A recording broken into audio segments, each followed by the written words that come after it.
Everyone, my name's Dan McCallum. Grant Lyman is alongside me, and welcome to the very first race of the Simply Race Sprint Series, placing the Simply Race Endurance Series. Single driver, 90-minute racing. We've got 5 of them coming up over the summer. Thank you very much for joining us here live this evening. Road Atlanta, the home for the first race of 90 minutes, coming up very shortly. But first of all, we have one-shot, single lap qualifying. Aidan Carter, who was fastest in the free practice we just had, has been drawn at random first to go.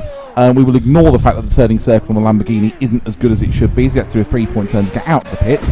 And I think as Aidan gets warmed up, it is one flying single lap he's yet to qualify. Well, I'll very quickly run us through what we're about to see. Yep, so basically, if you watched Formula 1 in the sort of like early 2000s, 2003, 2004... First of all, well done for persevering. Yes. Basically, as you'll see, we're going to send the drivers out one at a time. They're going to have an out lap, a flyer, and an in lap. And then as the driver on their hot lap starts their hot lap and goes through turn 1, the next car will be released from the pit lane. So we'll have a nice sort of flow. We'll be able to watch every single person's lap today. Today it is in random order, which is in the simulator order that we've got them in, because it was a random draw today for the simulators. But for round 2 onwards, it'll be a case of if you are first in the championship, you will go out onto the circuit first. You won't have the rubber on the circuit that will be progressing through the session, but today the rubber is going to stay the same throughout the session. Yeah, so just the order you see on the timing tower now, although that's not the running order, that is the times that they set. That's the order from free practice that we've just had. So Aidan, you see, was faster. He did 1:12.170. As he comes around to start his flying lap now, he would be considered the favourite pole position. We'll keep an eye on the sector times as they come through. So we'll guide you around the track. It's long, turn 1, then it's going to go uphill. Then you've got the blind turn 2 and turn 3, the most difficult corner on the track. Hard to get it stopped and get it turned into the right-hander. Aidan's fastest first sector in practice was a 22.350. So he comes through turn 4 and into the S's. Let's see what he supposed to put in. It's a 22.638, so he's 3/10 down on his best from practice. He comes through turn 5 now, then up towards the far end of the circuit. You can have the sweeping 90 right of turn 6, and then the much slower 90-degree right of turn 7. Here he comes into turn 7 now, and then onto the long back straight. Did a 34.4 in the second sector in practice, so we're going to be looking for what, about 56.7 would be a good second sector time based on his previous standards. He's going to get there before he gets to the chicane through turn 8, this kink of turn 9. So sector 2 coming up now. It's a 50. He had done a 34.4, so it's about 57.0. So a very good second sector by Aidan Carter. It's going to be a low 112, I think. Comes through the chicane, over the bridge, then sweeping through 11 and 12 and up flying. Looking about maybe a 112.2, 112.3, I reckon. Over the line, a 112.6. 15.5 in the last sector. And I think, knowing Aidan and knowing how much he thinks about these things, Grant, that was probably a bit more of a conservative lap. Not want to make a mistake and get bogged down in traffic. Yeah, that was... I wouldn't have thought Aidan would be half a second off. No, but it is quite hard to get these cars up to temperature over one lap. Some of the drivers have expressed concerns about that as well. Some drivers prefer to have like that second lap as well, just for the confidence boost. So a little slight change to the format for the looks of it. Race control looks like they are trying to avoid having 2 cars on track entirely, because John is on his out lap now. Has only just been sent out on his out lap, so he is just warming up his tyres now, getting them up to a good temperature. Aidan was a little bit nervy about being the first driver on circuit. Yep. Understandable. Heard like he basically told me he just didn't want to be the first one out there, which so John Dean Smith had come towards the start. Sorry to interrupt, Grant. Aidan's stablemate, second quickest in practice on a 112.3. So 112.386. So if he does that kind of time here, then that is going to put him onto provisional pole position. Here comes John now through 11 and 12 in his Murcielago to start his flying lap now. Yep, so really nice exit onto the start-finish straight, it must be said. Keeping the minimum speed through turn 1 is absolutely key. And then getting the braking point perfect for turn 2. It is blind to the driver. It doesn't look it on here. Not the best line we've seen through there just today. Just the apex through 3. So Aidan did a 22.638 at the first sector. Coming up, John is just under by, what, 3/4 of a tenth. So good start for John. I think that Aidan's sector 1 was probably his weakest of the 3. Yeah, definitely. So looking at John through turn 6, just again about 3rd gear corner, and then really hard on the tighter than it looks turn 7, and getting that exit is absolutely vital for a really good lap time down here. So let's see if John can continue to improve through on the this time. sweeps of 8 and 9. He was 2/10 quicker in practice than Aiden in Sector 2. He did a 32.2. Let's see what he comes up with now. Coming out to the Sector 2 line any second now. He's done a 34.2. Yep, that's pretty good to me. He's 2/10 up here. John may well be delivering. Race winner in the Simple Race Touring Car Championship this year. Had a very good season, that in the Focus. Merchandise, completely different prospect altogether. And is he going to beat Aiden Carter's time? Yes, he does. A 1:12.2. A 10th quicker than he managed to go in free practice, and he goes nearly 4/10 clear of Aiden Carter. You don't say that very often about anybody, and that is a big benchmark. I struggle to see anybody beating that. I think John is very much firmly the favourite for pole position, Grant. Yes, one thing I do want to add in testing overall, the fastest driver was Nathan Burton with a 1 minute 11 lap time. The only driver in the 1 minute 11s that's managed to do that at all, and that was during a qualifying sim on a 1 lap shootout. So if Nathan can pull that out of the bag, it's possible. It's true. Possible. I think it's worth flagging up. It's a 90-minute race. We know the tyres really do struggle if you spin and cook them. You don't want to be in traffic. No. There's a big balancing act, a very delicate balancing act, I should say here, between going for the ultimate lap time and not making a mistake here. Because if you spin and you're at the back of the grid in traffic, you're going to have a bad time. Yeah. So here is Stuart Pringle then, first of the Team Big Blazers cars to come out onto the circuit. Just making his way down to the chicane, which is officially called 10A and 10B, which is a very American. Yeah, I mean, we'll talk about this in the race when we've got a bit more time to do it. The numbering convention for this track is a shambles, but that's another matter. Stuart, touring car race winner this year, just coming to the start finish line with his shark-toothed Maserati MC12. He did a 1:14.8 in practice, so we're not expecting him really to trouble John Deeper and Aiden Carter's times. But a good run here could get him a good position, maybe up towards the 4th row. Absolutely. I mean, we saw a lot of improvement in Stuart's outright pace throughout the season in touring cars. So it'll be interesting to see if that carries over into this as well.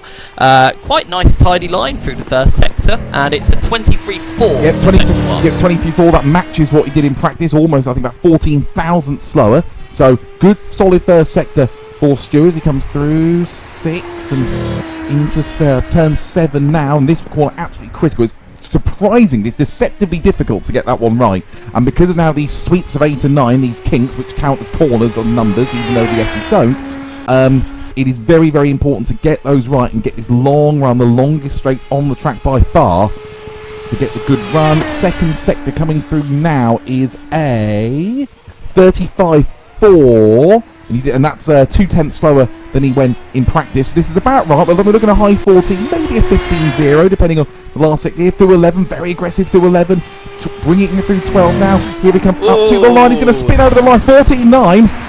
Well, he got it over the line. I was going to say it was a very tight entry that he did going through turn number 11, and it really unsettled the car quite a lot, so his line was compromised. Yeah. But the speed he carried through 12 was good, but it was just a little bit too much. Right, here comes his stablemate, although admittedly the only Aston Martin in the field, Gareth Boyle, also had a solid season, his first season of the Simply Race Touring Car Championship that finished last month. The Barracuda stable did dominate free practice. In fact, they locked out the first 6 places. Gareth Boyle, however, we know he's quick over a simple lap from touring cars, was best of the rest on a 1:14.3.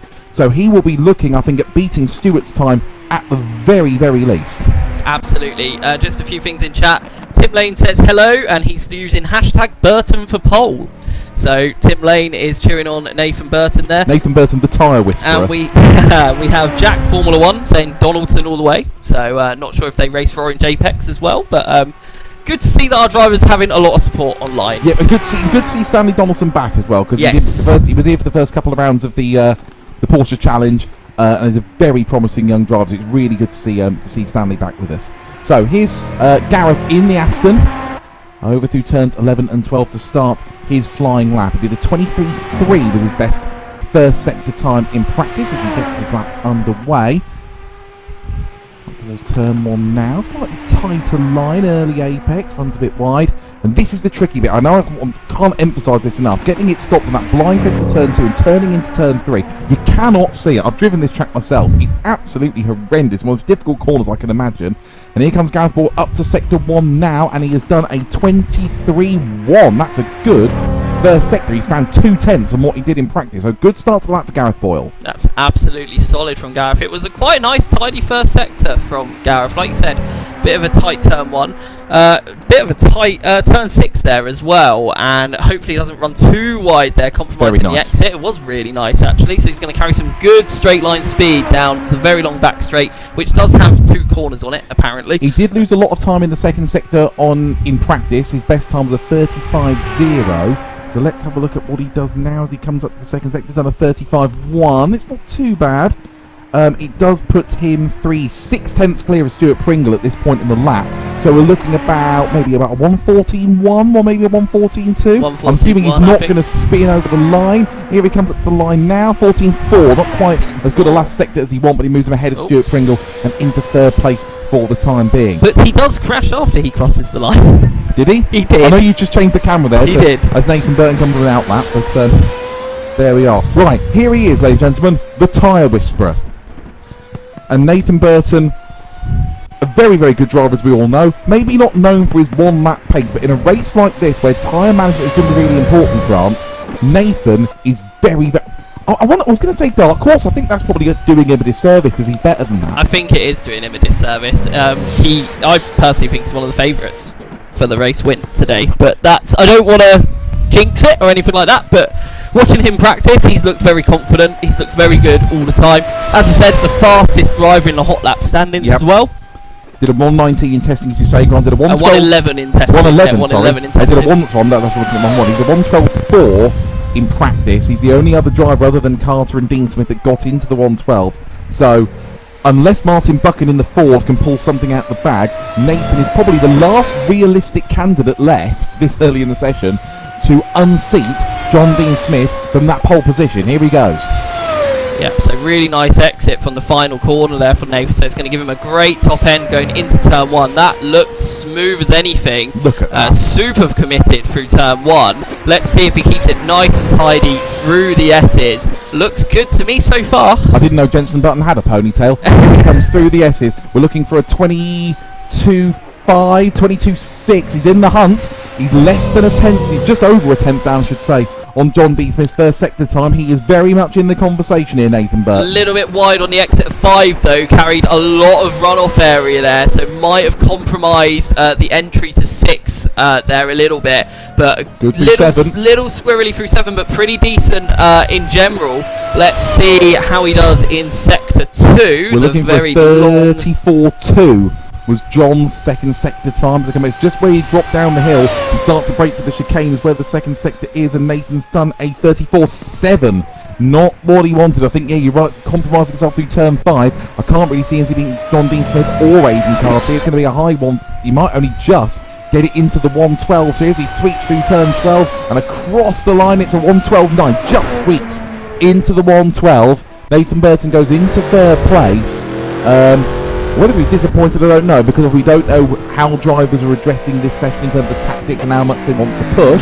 But yeah, do not rule Nathan Burton out of definitely podiums and absolutely not the race win either. I think he'll be quite happy with that after running a bit wide through turn 5 to still be in the top 3, potentially, you know, provisionally. I've got to interrupt because Martin Buchan just nearly went off on his outlap. He did. And we've seen a lot of that in practice actually. A lot of drivers going off, clattering the curbs. The curbs are not forgiving around this circuit. No, you really have to respect the curbs around here. They're a lot higher than they look on the stream. I cannot stress how aggressive they are.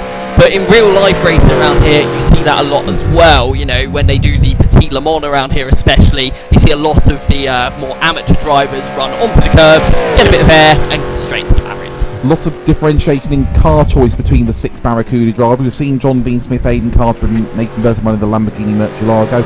Aaron Daly and Philip Webb still to come. They're running the Corvette. Martin Buchan, just to be different and obtuse, which he does like to do, by his own admission, running the Martech Ford. He crosses the line now to start his flying lap. He managed to do a 1:13.0 in free practice. Oh, big slide at turn 1. Buchan pushing on. 13.0 was his time from free practice, but he'd have to find a lot. But then again, if he can get that kind of time again, it would put him in striking distance of beating Nathan Burton. Absolutely, so we'll see how he does through sector 1, and it is a purple sector 1 of 22.4. He's 4 tenths quicker than he went in practice. He only managed a 22.8. He is in there. That is the fastest first sector we've seen of the session so far.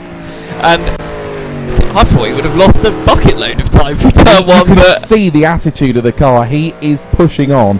He is, and I'm going to mention it because I always do when I'm commentating. He's pushing on like the top three towards the end of today's MotoGP race. I'm not going to spoil it. Go and watch it. It's a good race. It's a cracking MotoGP. But you can see from the attitude of the car, you don't need the commentators like me to tell you how much he's pushing on. Second sector coming in, 34.2. I think he's still marginally up by a few hundredths. Yeah.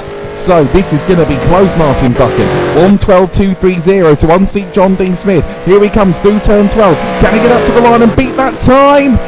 Wow, on 12.0. That was a beautiful line through. And I can hear applause. Yeah, that was a stunning lap. 1 minute 12 points. What a lap that was. I haven't heard applause like that in the venue since Colin dropped his pint. That is an absolute stunner. That is almost a full second quicker than he went in the practice session just now.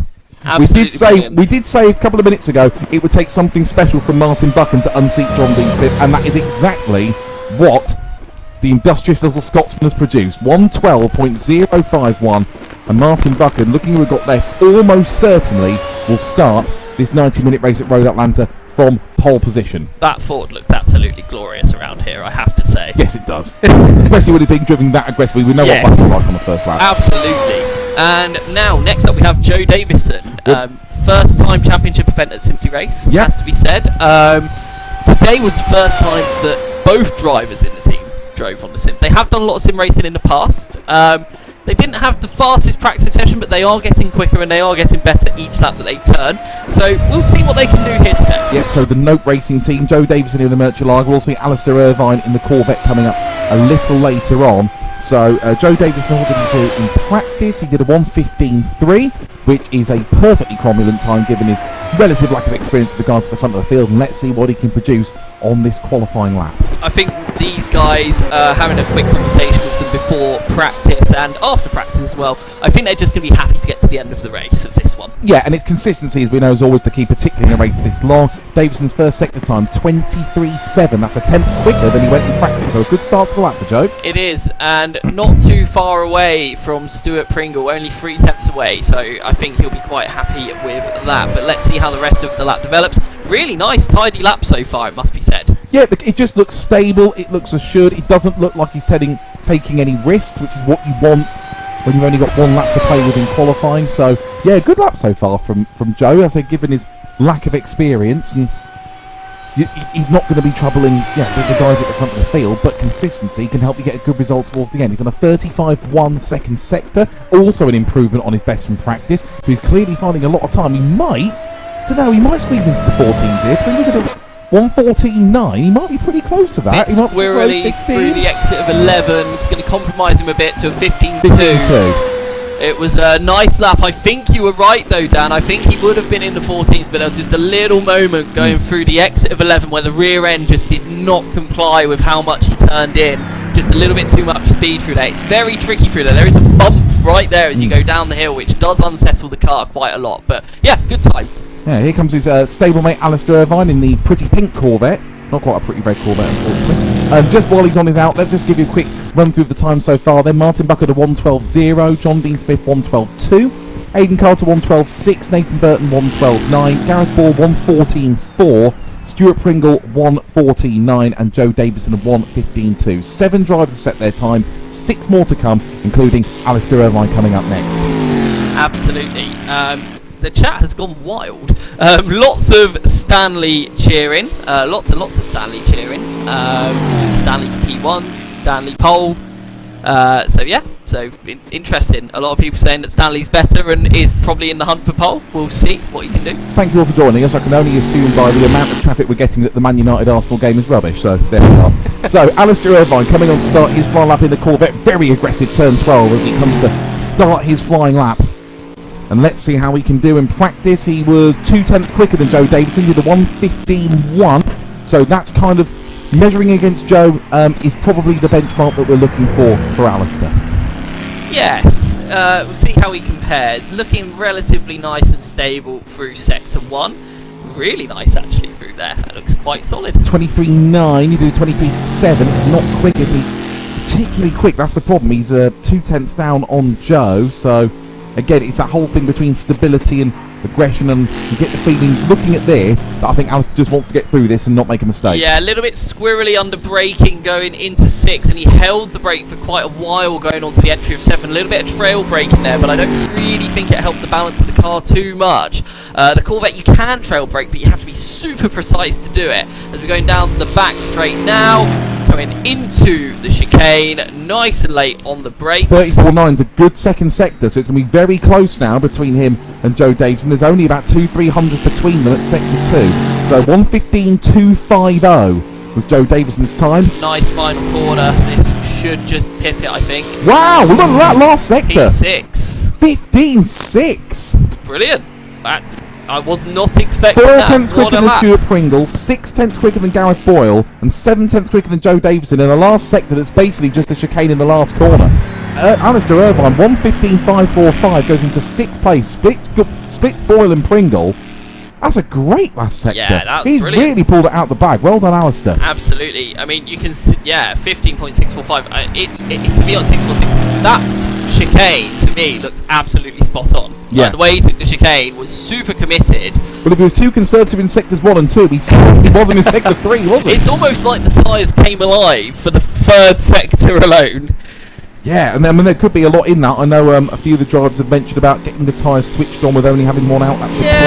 I mean, some It of them, varies from one car to another. I think it's also driver style too, because I found that these cars are pretty electric the second you get them out. Like a lot of GT cars, they're very lazy on the brakes, they're very like cold tyres, and they're quite horrible to drive for the out lap and the fast lap. But with these GT ones, you can push them straight away. So this is Neil Harris in the Corvette for Orange Apex Racing, who was the unfortunately the slowest in the field in the practice. Did a low 1:16, I think, as he comes across to start his flying lap. And this is the first Orange Apex lap for the Orange Apex fans in the chat. Yep. Your main man Stanley is just coming out of the pit garage now. So Stanley's next. Stanley is next. But we're going to see how Neil does on this lap. A little bit wide there through the early part of the S's. Ooh, a little away from the apex, but a nice final section of it, but a 24.0, so the slowest sector one we have seen so far, unfortunately. I could be wrong. It looks like, and I know this because it's a bit how I drive when I'm trying the sims here. A lot of apex is too early, and Yes. turning in too early, just Yeah. compromising and runs out of a lot of Whoa. side. So that's going to really hinder sector 2 there, because now Neil's going to have to carry that lack of speed down this whole straight. So I'm going to expect... That's the worst pace you can have a big... I'd say a 35.7 or 8 at the least. It's a 35.4. 35.4, okay, That's fair not enough. bad. That's not bad, considering So, the absolute let's sideways see. action. Good job, Neil. So 3-3. Let's see. In good last sector, he might just squeeze us into the 1:15. Let's have a look. From last sector now through 12 up to the line. 15.3. Good last sector, actually. 53, yeah, another nice 59 in the last sector. sector. Then spins, He's less than a tenth short of Joe Davison. yeah. So not a bad effort there for Neil Harris. I think he struggled in practice, and he's you never like to see one driver who's miles off the back and everything, and Neil certainly isn't that. So No, that's a positive result for just us. a slight delay getting Stanley onto the circuit. Just to build the hype. Just to build the hype even more. But yeah, that was a really good final sector from Neil Harris. Yeah, slightly shaky start of the lap, but yeah, good recovery by Neil. Well done. So we're just keeping an eye. I'll keep an eye on the screens to see when Stanley does come onto the circuit, and the second he does, you will see him live. Don't you worry. Just as Dan says, building the hype. So don't worry that Neil Harris is like doing another lap. He is not legally allowed to complete this lap. He will be coming into the pits if whatever issue is not resolved. I'm just going to quickly check with race control and see what's going on there.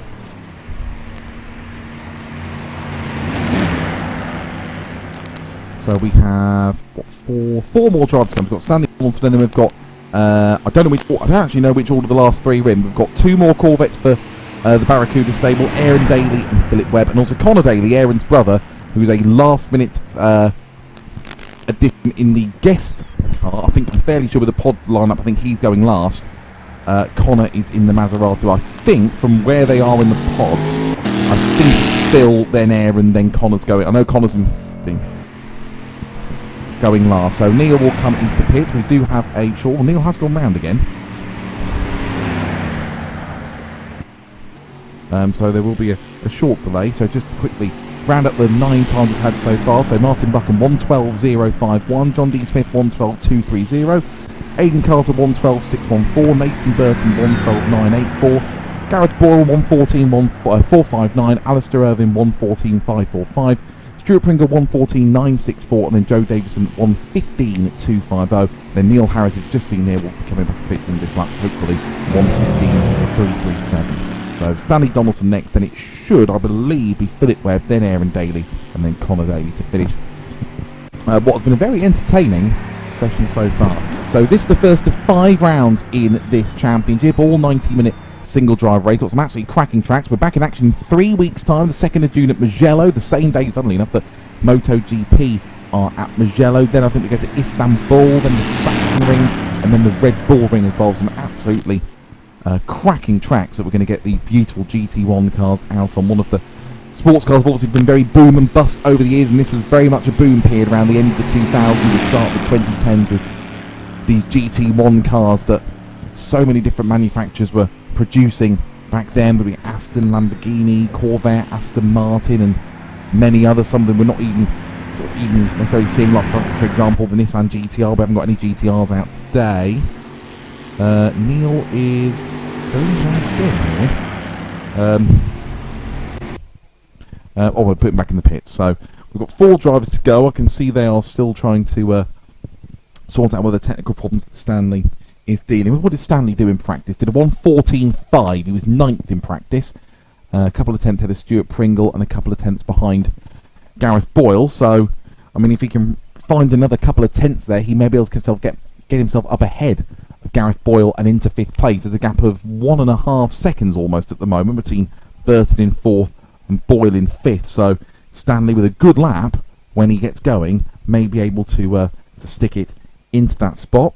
Don't forget, of course, Simply Race is open to all. If you want to have a go at driving any of the cars, Formula 1 cars or touring cars, sports cars, junior single-seaters, whatever you want, come and have a go at pretty more or less any racing track that you can think of. Simplyrace.co.uk. Come down here to the venue in Milton Keynes, open 7 days a week, and see how you match up to the likes of these guys and have some fun with your friends.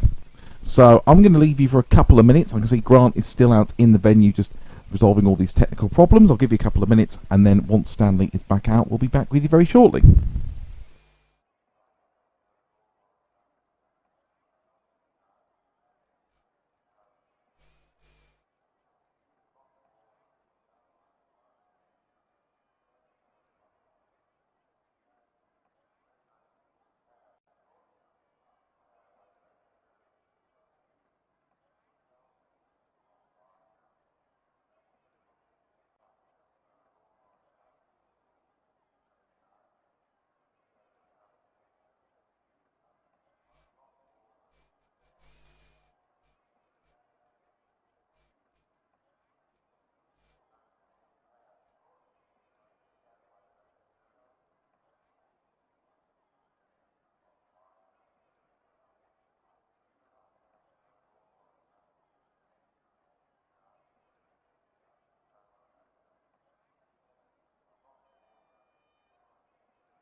Race team still very hard at work, just fixing a few of the technical problem we've had. I'm very glad to have collared Aidan Carter, who at the moment looks like he's going to be starting third on the grid.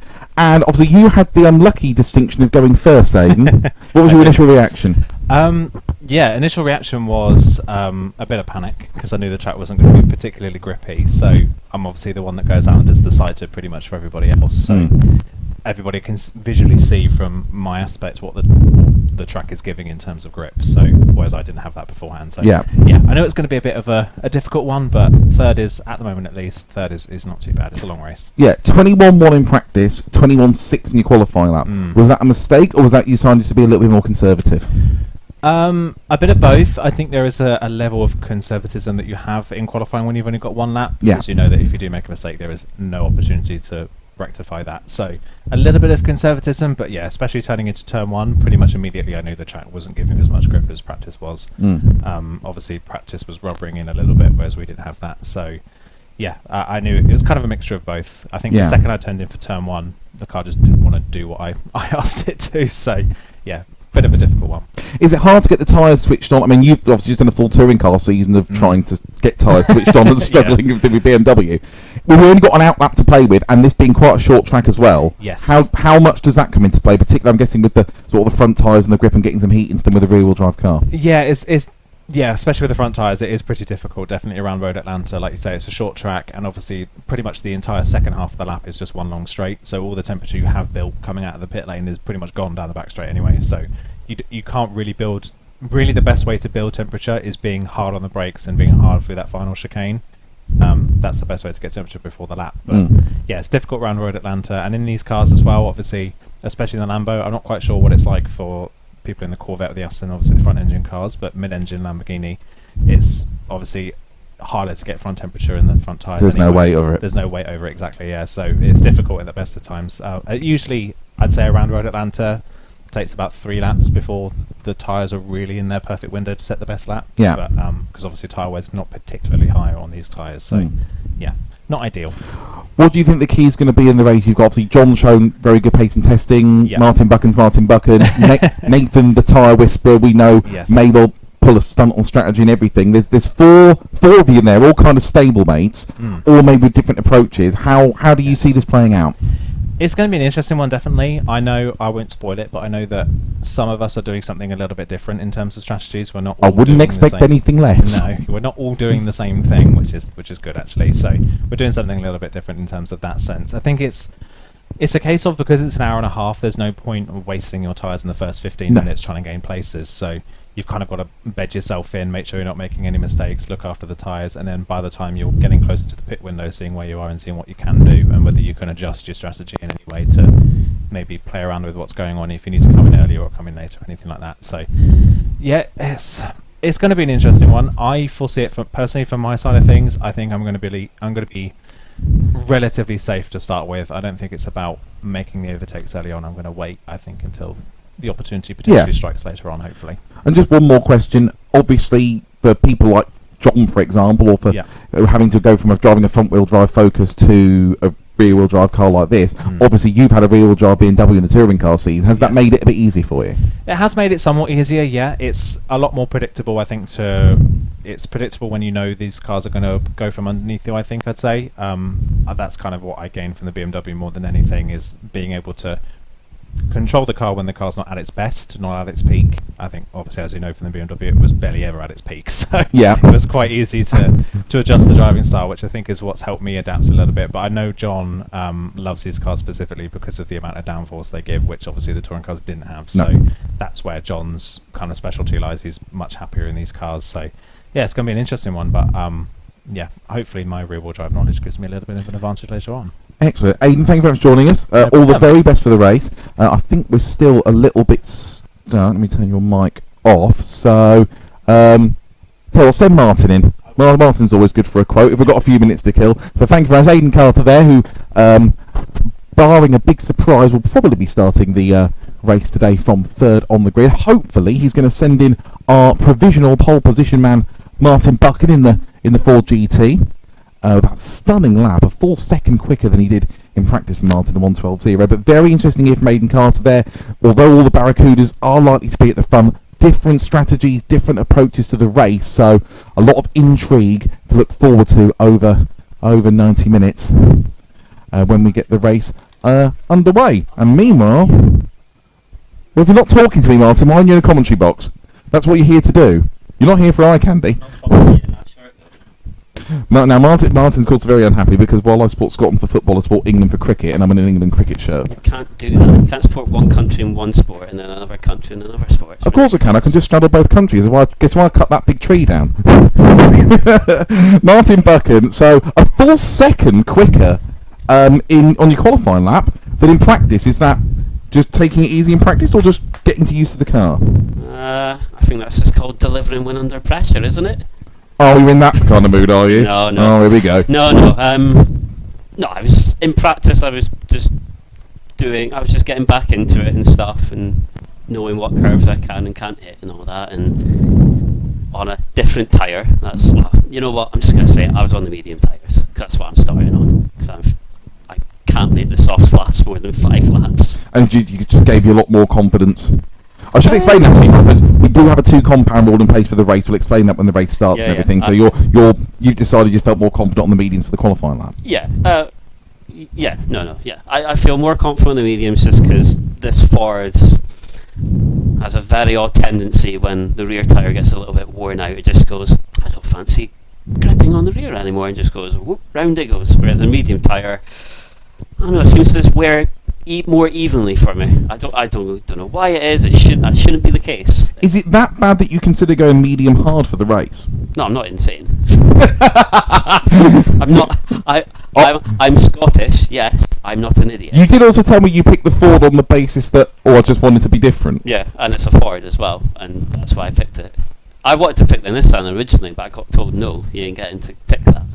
I got categorically denied access to that Nissan. And I've wanted to drive that thing ever since GT1's, like, what to drive it the 24. Got told, no, we're not using it. What to drive it in this. Got told, no, you can't use it, it's too slow. And I was like, but I love it. Well, it sounds it's the best car here by sounds, isn't it? Well, let's see how long the delay is, and then we might get to discuss that in more detail. Yeah. And don't tell me, Dan, you wouldn't love having Godzilla on your screen. Oh, absolutely. And commentating about it. Absolutely. I mean, the more variety of cars, that's the whole point of GT1 when it was invented 15 years ago. It would be devouring a Lamborghini like it was for breakfast. Absolutely. That's why it was built. Yeah. So what are you expecting in the race then? Obviously, John, Aidan, Nathan, and yourself all maybe different approaches, different strategies. Yeah. Well, yeah. Obviously, it's the same thing with just speaking to Aidan. How do you see this playing out? Well, I've already had John tell me that if he has a better X than me, he's going through me. So I think I'll be letting him. What, in a sort of Suzuka 1990 kind of way? Maybe not. Because if Martin turns in, he's not going to make it. Yeah. Well, I've had people tell me that on the go-kart track before. And what happened? I didn't make it, did I? All right, Martin. Thank you very, very much. Thank you very much. All the best for the race. And please yes. All right. You made your point. And I tell you what, send John in if you can find him. Let's as we've still got a bit of a delay here, unfortunately, technical issues, and we've spoken to first and third on the grid provisionally. So hopefully we can speak to second as well. John Dean Smith, 1:12.2.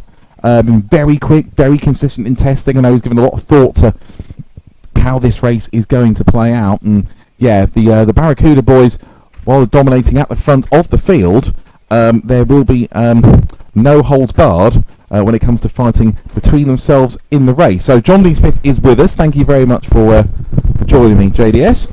Hello. 1:12.2, because obviously we spoke earlier, and I know you said about maybe being a bit more conservative in the qualifying lap when you went to 10th quicker than you did in practice. You must have felt pretty confident. Yeah, I could have gone quicker. I reckon if I get it all together, I could have got down into the 11s. Made a mistake into turn 3, carrying the amount of speed that I did through turn 1.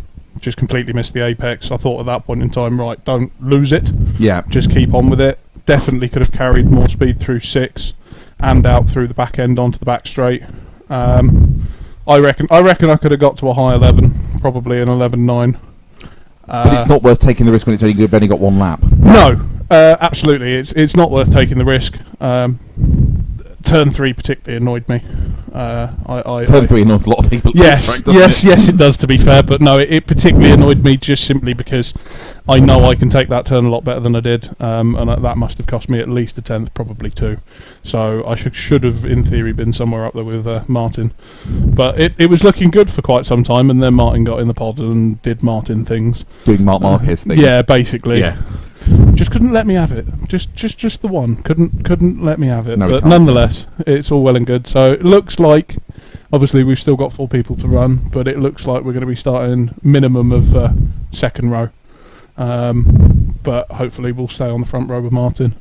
I know, with him being one of my teammates, our strategies are different, so it could be an interesting one into the race. Exact same thing Aidan Martin said to me about strategy, sort of variation and so on. And I've asked the same thing to those 2 guys coming before you. How do you see this playing out? Oh, yeah, that's a very, very open question. I'm good at those. To be perfectly honest, so long as I get through my first stint okay, and make it to the pit stop window, I've gone for the more aggressive option over Martin. I think we'll be okay. It's all going to fall down to who can do what sort of lap time while fuel saving in the second stint. Now, of course, the pit window only starts at half distance. So the pit window is a 90-minute race. The pit window is 45 to 60. So the first stint naturally is going to be at least as long as the second, probably longer. How much does that influence your strategy choices? It is an influence, but at the same time, with the strategy that I've decided to pick, it's not going to make that much of an influence. So long as I'm doing good lap times, I will probably try and run as long as I can. But we have found in practice between the 4 or 5 of us that have done full race distance practice that the undercut is a big thing around here. So the earlier you can get in, the better. Does that create an implication in terms of traffic in the pit lane at half distance, potentially? Potentially, it depends on what everyone else ends up doing, to be perfectly honest. They may or may not try and follow us in. It's also going to depend on if A, I've managed to keep it on track for 45 minutes without making any mistakes, and B, what sort of fuel I've been using. I have been fuel saving in all the practice runs I've done. I think I can probably go flat out for the entire first stint on the tyres that I've picked. They degrade quite quickly, they do come back to you, but the lap times do start to drop off quite rapidly when you get sort of below the 80% mark. Is this a particularly difficult track to be consistent on? Because it looks Very. You make a mistake near enough anywhere on track, you touch a curb wrong, you put a wheel on the grass, and saving it becomes very difficult. And as soon as you've overheated your tyres, the only rest they get round here is down the back straight, and even then they don't cool down enough by the time you've got to the chicane. So you're doing a good half a lap to a lap with basically overheated tyres the entire way, which when you've cooked them, it's like driving on ice. Accidents breed accidents in this case. Yeah, exactly. So if we see if someone had two spins in quick succession, we know why. Yes, yeah. If a second one comes after the first one in quick succession, then you'll find it will have been due to the fact that they've got far too much heat in their tyres and have no longer got any grip. What does success look like for you today? Let's say if you finished third, would you be happy with that? I think so, yeah. I know Martin and Aidan have got a much better race pace than me. Nathan and I are probably about the same sort of race pace, but he is much better at conserving tyres and fuel than I am. I think that will probably play out towards the end for Nathan. If Aidan and Martin do the sort of pace that I'm expecting them to, Martin's going to disappear into the distance, and Aidan I don't think will disappear into the distance, but will be a little way up the road. Fair enough. John, thank you very much for joining us. All Most the best welcome. for the race. Thank you. And we will see how you get on with your interesting tyre strategy. Thank you very much, John. So, Buchan, Dean Smith and Aidan Cars, there you are. Likely, unless we do see a little bit of an upset with the 4 drivers.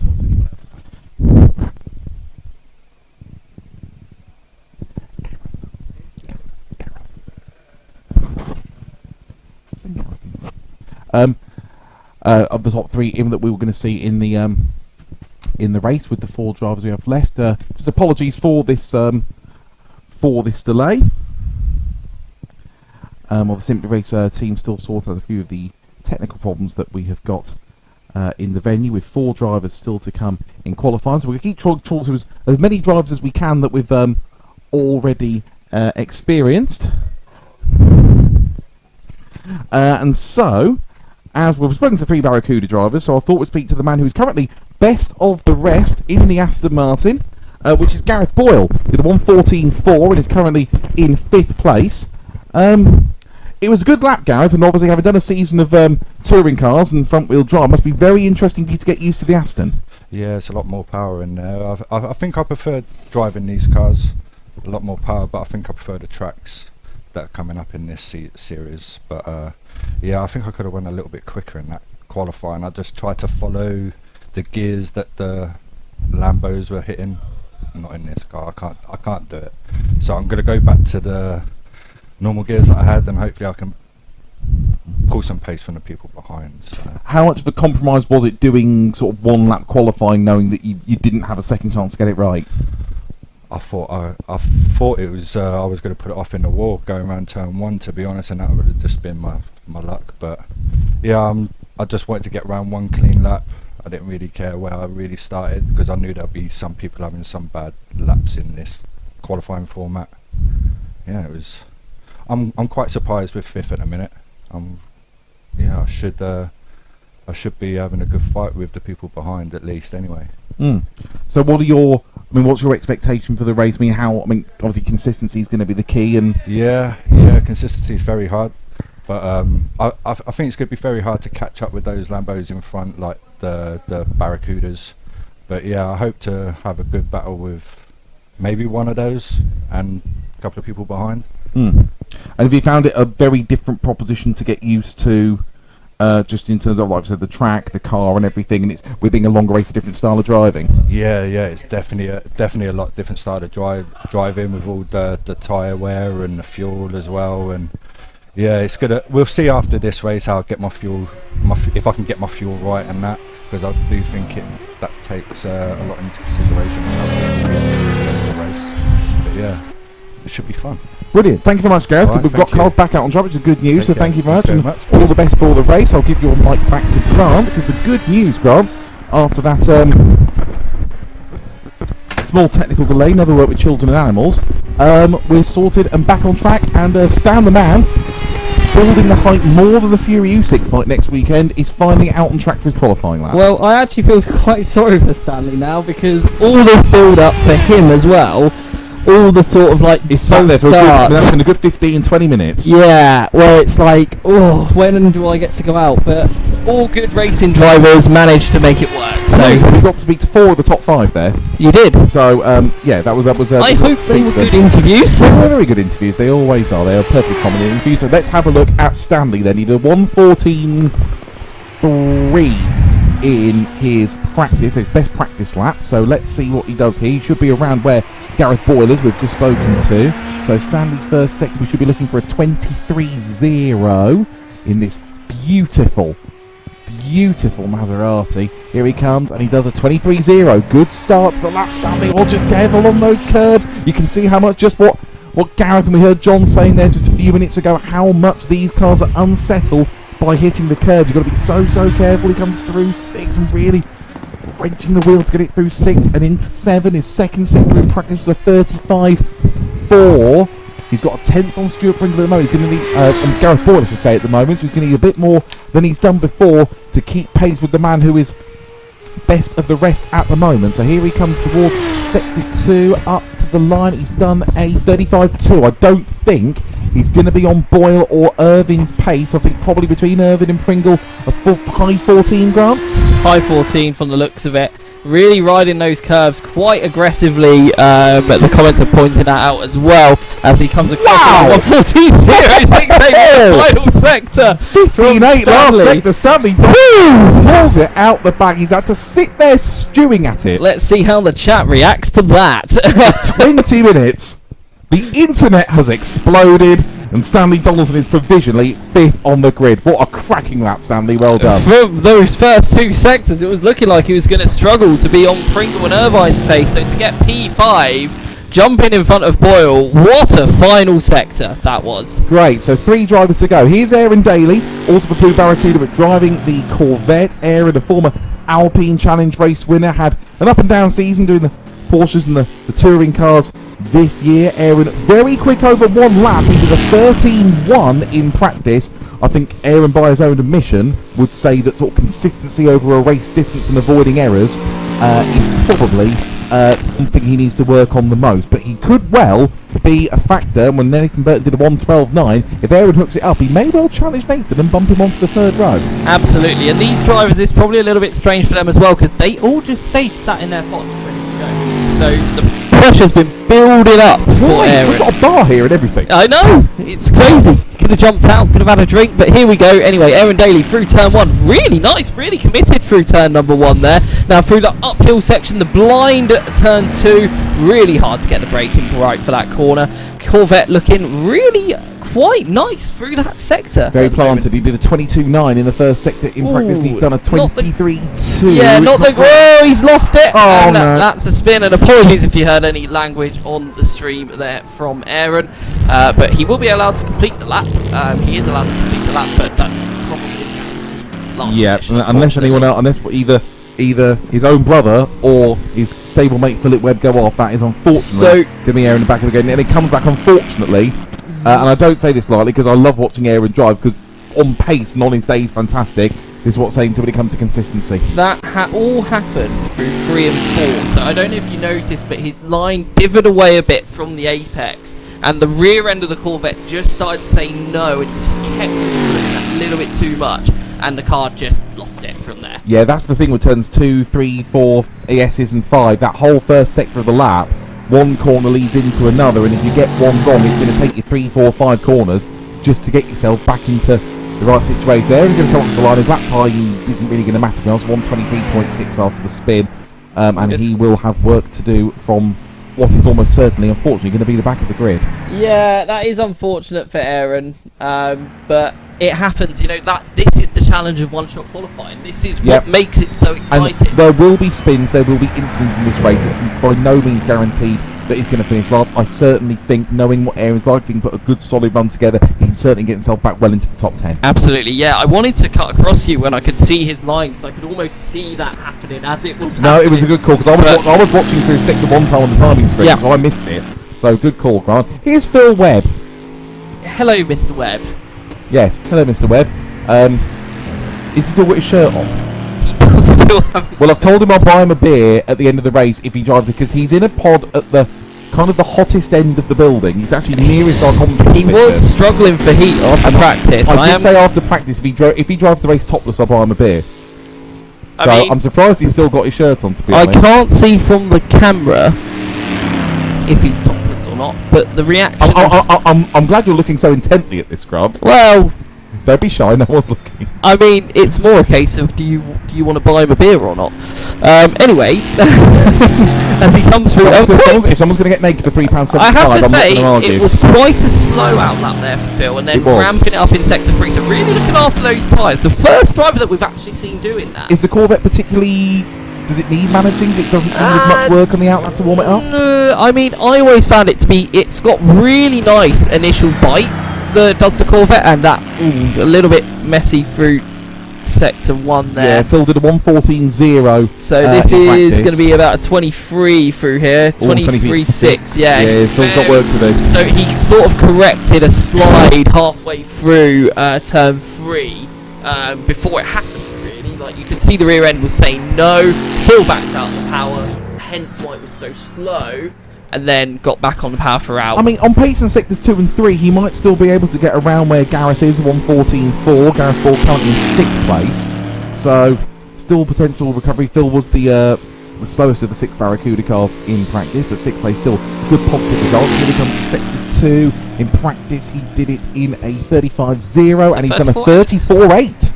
He's found a couple of... No, he's in the comps. Where's he compared to Gareth? He's about 2 tenths off Gareth. And Gareth's last sector on his lap wasn't great. So Phil might be able to get himself into 6th here with a low 14. Here he comes. 14.3. Yes, he does. 14.3. Good time. A little bit, good recovery. Yeah, very slidey through the second to last corner, turn 11.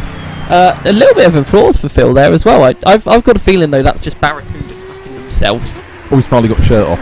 Or he has took his shirt off, yes, That's potentially. Right. And here we are. 6. Connor Daly. Last but by no means least is Connor Daly. Now Connor, not that one, Daly. It must be no, this is Aaron's brother, Connor Daly, driving the well, it's the original livery from the Maserati MC12 and the GT1, which was the Vitaphone colours, driven by drivers like Michael Bartels, without the sponsor logos on it. Connor, good driver, did Porsches and touring cars this year. A bit of a last-minute guest entry here. Unfortunately, a very experienced driver who was supposed to drive in this let us down at the last minute. He knows where he is, and we're coming to get you.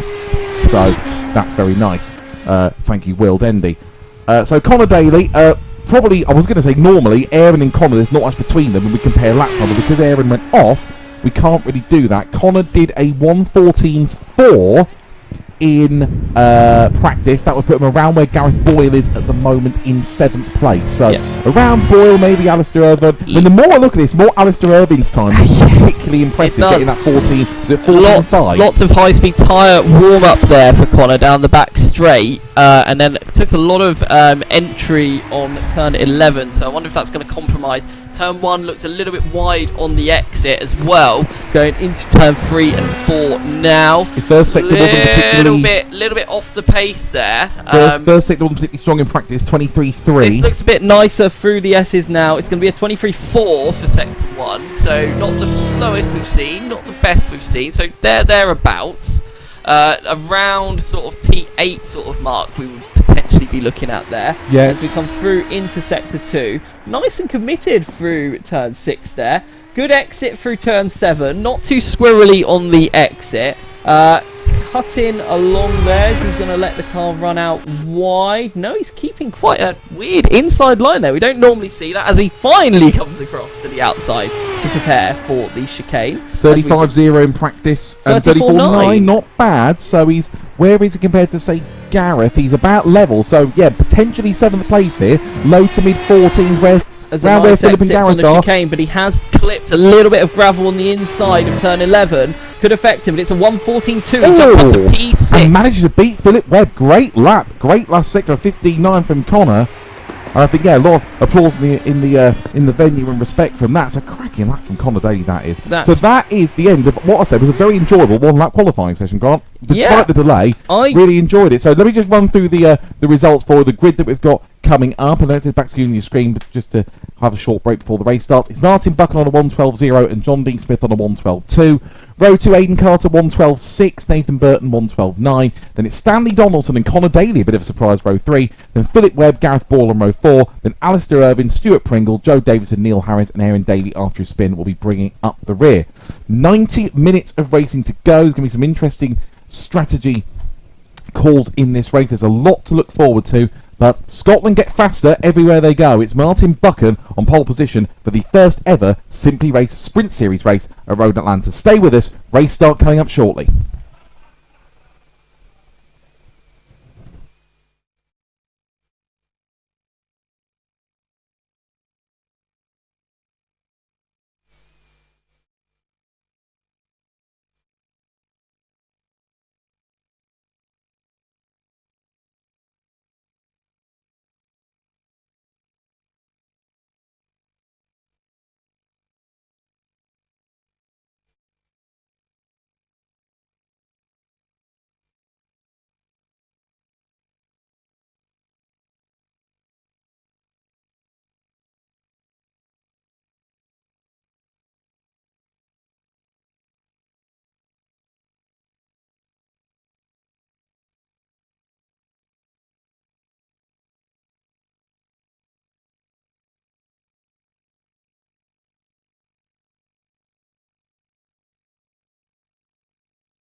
Right then, here we go. We're just going to get back to the feed in the next few seconds, and we get ready to go for the first race of the Simply Race Sprint Challenge. 90 minutes, single driver race around Road Atlanta. I believe most drivers starting on the medium. Did we get some tyre info, Grant? We've been told we're going to get it. Now, from I just need to check it. what he very, very heavily alluded to in the interviews we did during the delay, John Dean Smith is starting on the softs. However, I also have some deep concerns about how closely those cars are bunched on the grid. And there we go. So, who is starting? So, John Dean Smith is starting on the softs, as is Nathan Burton. In terms of the leaders, Aidan Carter is on the mediums, Martin Pringle is on the mediums, a few guys on the hard tyres, Joe Davison, Oscar Irvin, Neil Harris, Stanley Donaldson, he's on the hard tyres, well, Connor Daly's on the hard. There's some quite big variation there, but certainly as far as the race in the top four are concerned, the four that you would consider the favourites for this one, Aidan Carter on pole position, Martin Buckett's on pole position, he's starting on the medium tyres, as is Aidan Carter in third. John Dean Smith in second and Nathan Burton in fourth are starting on the softs, and I think they're going to have some work to do to make those last the minimum of 45 minutes, the halfway point of the race, which is when the pit window opens. Absolutely. It's really cool to see all these differences in tyres. So are the guys on hards going to try and get right to the end of the stint, right to the 59 minutes? And do a hard soft. Yeah, and go for the soft and have that less fuel and just be rapid, but then trying to manage the heat in those soft tyres around a hot Georgia racetrack is going to be quite tricky. It was interesting to hear, you see the grid on your screen there, what Martin Buchan said about the qualifying lap. He did his qualifying lap on the mediums because he felt more comfortable on them. So did he request that? I think so. That's what he said. Right. Are you calling him a liar? No, I just mean Really? in the sense of... We're on air, really. This is in the public debate. No, I'm not calling him I'm not calling him a liar. It's just everyone was supposed to be on the softs, but okay. If he's chosen to go on a tyre that he feels is a weaker tyre, then again, it's just in terms of comfort. He said he didn't feel like he could make the softs run more than 5 laps. Right, interesting. I did ask, does that mean he's going to run medium hard or anything? And he said, no, I'm not insane. Okay, which is unfair because he is. So yeah. Well, I mean, he didn't want to give anything away, which is fair enough. No, but yeah, Martin very, very clever in his interviews. He's been around here long enough and over the years. So, but on the medium tyre, I think Martin's got a good chance here of maybe scampering off into the distance a little bit and building a bit of a solid lead. Absolutely. So it is going to be a standing start, I should clarify. I know that is only for sports cars and everything, but it's just a bit more practical for the drivers. So it's Buchan and Dean Smith on row 1, Carter and Burton row 2, Donaldson and Connor Daly on row 3, then Webb and Boyle on row 4, Irvin and Pringle on row 5, then Davison, Harris and Aaron Daly after the sprint qualifying lining up at the back. So a phalanx of purple Barracuda cars monopolising the first 2 rows of the grid. And we are just about ready to go. 90 minutes, probably somewhere between 70 and 75 laps. The first ever race in the Simply Race Sprint Series about to begin. Buchan on the left, Dean Smith on the right, and the race starts now. Albeit a slow start from Burton in fourth place. They might be the jump start as well, possibly from Connor Daly. Buchan has got the inside. Gareth Ball's got a jump start penalty. Did see some movement there, and it's going to be John Dean Smith going to sweep round the outside through the first corner into the lead on those soft tyres. Then Buchan, then Aidan Carter, who's also on the soft, and Nathan Burton is in fourth position as they come through turns 2, 3, 4, and yes, it's the first time. Dean Smith, Buchan, Carter, Burton, Donaldson, Daly, and thankfully, apart from the jump start, more or less everyone through cleanly, although Stuart Pringle's dropped to the back of the field. Stuart Pringle went off at the exit of turn 1. Gareth Boyle jumped the start massively there, so he's going to have to serve that penalty pretty sharpish. That's right at the start of the race, getting a penalty like that, but it is so easily done. It is, although obviously long race, consistency be the key. It's a bit of a handicap, but there's plenty of time for him to come back. Yeah. So John Dean Smith has got a green start here on the soft tyres, and he will want to build a lead over Martin Buchan. If he doesn't, I think he'll be a little bit on the concern side. But as we know, Grant, fuel saving comes into this race as well, because 2 tanks of fuel doesn't go that much longer than an hour and a half with a lot of these cars. No, it doesn't at all. So one thing I do want to add, we are running 2 championships in this series. So there's the individual car championship, because the teams can change drivers throughout rounds. That, I just want to clarify that, and it will still score the same points. And we're running a combined teams championship as well. So 2 cars. So for example, the owned cars of John D. Smith and Aidan Carter. Just to interrupt that, Gareth Ball's coming service penalty straight away. Yep, smart decision. So Aidan Carter and John D. Smith will be combining their points together, as will Martin Buchan and Nathan Burton. So at the moment, in the constructors, it would be the owned Barracuda car that would lead the championship. Yeah, so the Barra Convoy, as I'm going to be calling it, will be just kicked up. Can we just double check that tyre information as well, Grant? Just get that up on the screen. Just want to double check who's on, just to remind you. It's John D. Smith and Nathan Burton who are on the soft tyres. I apologise, I think I said it was Aidan Carter earlier. So John D. Smith's on the soft, Buchan and Carter are on the mediums, and Burton is on the soft. I know it says soft down your timing tower. We should probably try and get rid of that if we can, because it's not especially accurate. I think it's trying to update as well. I'd also like to make the point, sorry, Alistair Irvin is 6th. Yep. What a great start in the pretty pink Corvette, and he's there on the back of the league group. You can see Stanley Donaldson and Alistair Irvin in good time at the back of the Barracudas. Connor Daly, I think, is in 7th place in the Maserati, just holding up Philip Webb. That's probably the closest battle on track at the moment, I think. Connor and Phil, 7th and 8th. John D. Smith does 1:14.2 on that lap. The other going to lead a 7 tenths of a second at the end of 2 of what we expect is going to be between 70 and 75 laps. Yes, it's gonna. I feel like this race is going to go by quite quickly, though. I think that we're going to see a little bit of a procession at the start, and then once we see the strategy come into play, we're really going to see some people kick up, because people aren't going to make silly moves early on in the race. They're not just going to try and send it for the sake of sending it. For example, if Stanley got close to the back of Nathan. So what's Gareth Ball's in the pit again? He didn't speed in the pit lane, did he? I didn't get a message saying that he did. Interesting. I've not seen anything from race control either, but that's up to him. It's a definite stop go, I believe, because there's a pit. I can see his pit timer is going up. Unless he's started to change tyres and do something weird. Well, it would be a weird thing to do, because he's still got to make a mandatory pit you're not stop. allowed to do that. So. That's the thing. No, I asked you because you wrote the race, so you're the best player to ask. Are you allowed to make more than one stop as long as you make a mandatory stop within the time period? No, you're not allowed to come in. The pit lane is closed until 45 minutes into the race, apart from penalties. Okay, thank you for clarifying that. I just want to mention the lap times on that lap. John Dean Smith 1:13.9, Martin Buchan 1:14.0, Aidan Carter 1:14.1, Nathan Burton 1:13.5. Oh, that's Connor Daly's gone off. Connor Daly's gone off at turn 1. He rejoins nicely Philip there. Webb's gone through. Aaron Daly's worked up to 8th. You missed Aaron that from the back Daly of the grid. And Phil Webb in P7 as well. Oh, right behind the back of Phil, the 2 Barracuda Corvettes. Oh, Aaron! Oh! How did he save that? Deary me, you don't want to make that kind of mistake. Gareth Ball was stationary in the pits for nearly a minute and has now rejoined. I imagine that means he's going to be a lap down. But John Dean Smith is eking out an advantage. He's 1.1 seconds over Martin Buchan. And bear in mind, John Dean Smith is on the softs. I think he might be hoping for a little bit more, unless of course it's fuel saving. Yeah, he could be fuel saving, just a little bit of lift and coast, which would probably be a smart idea at this phase of the race, just to try and get a little bit further into the race. Which of the corners best for lifting and coasting here, other than obviously into the chicane? I would say the S's, to be honest.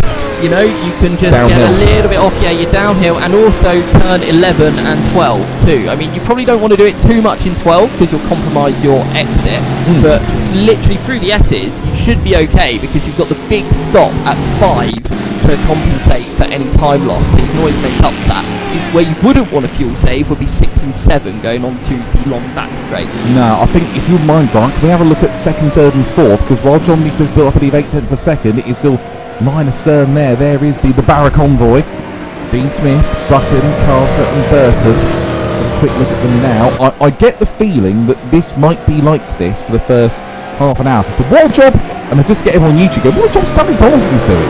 Yeah. He's only 1.5 seconds behind Nathan Burton. What tyres is Stanley's? Is he on the hards?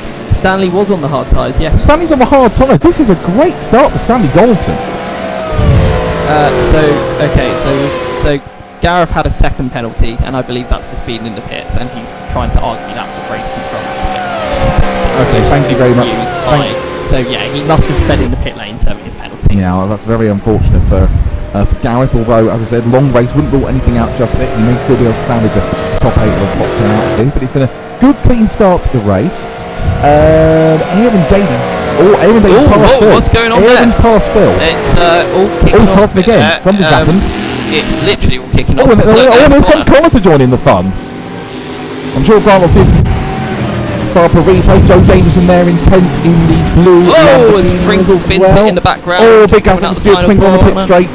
That was Stuart Pringle. Yeah, Stuart Pringle was in 11th place, so the two So it looks like it's just The two calmed big down Blazers a cars. little bit there. So I'm just going to try and find that for you. leave that to Grant, who is both our expert analyst and also our TV director, so he's the one finding the replays, and yeah, I can just see I'm watching it backwards as Grant's rewinding it, so I'm sure we're going to see it forward in a minute. And here we go up on the screen now. So this is Phil. Oh, is that full break too early or Aaron break too late? It I'm just not all sure. got a little bit too messy there, didn't it? Yeah. It's like they all reacted to Phil, and I think Aaron sort of half-heartedly sent it, which, yeah. It was all a bit odd. Phil is back ahead of Aaron. They're actually back in the positions now they were earlier. So Phil Webb is 7th, Aaron Daly is 8th, Connor Daly is 9th, just ahead of Joe Davis. You can see her in that lovely royal blue Lamborghini in 10th place. And it's getting quite close at the front. And Martin Bucker, meanwhile, is closing down on John Dean Smith. Barracuda on Barracuda, but it's Lamborghini against Ford. John is on the softs, Martin's on the mediums. And there's Stanley still And holding on. we know Martin's probably on the medium, and I know John is playing the long game here, so I think that there is an element of... Oh, Alistair Irvine in the background has just lost it coming out of the S's. That's a shame. He was running insanely well, like in P6 there, but to be honest, he's not dropped any positions as of yet. I think that's about to change. We'll keep an eye on that. I think it's worth flagging up, Grant, at this stage, you mind explaining for our listeners and viewers just why a spin could lead to another spin, particularly with these cars. So it's very easy to overheat the rears of these tyres, and then once they get to a really hot temperature, just that little bit too much throttle that would have been a slide before is now going to be an almost spin every single time. Being on the hard tyres though for Alistair, that might compensate that a little bit, but also he's going to have some 50-pence pieces for tyres. Yeah, he is. So if we do see Alistair Irvine, he is still in 6th place actually, he's still two seconds ahead of Phil Webb. So if we do see Alistair have a spin again within the next few minutes, most likely that will be why. So we're 9 minutes into the race, so 10% through it already, Grant. Time is flying by, as you predicted. And we're settling into the rhythm now. So John Dean Smith, Martin Buchan, Aidan Carter, Nathan Burton, the 4 lead Barracudas, 2 seconds between the 4 of them. So I wonder And what... Stanley's still on the Stanley's hard. still there, I think Stanley Donaldson is doing a fantastic job. Yeah, really good job.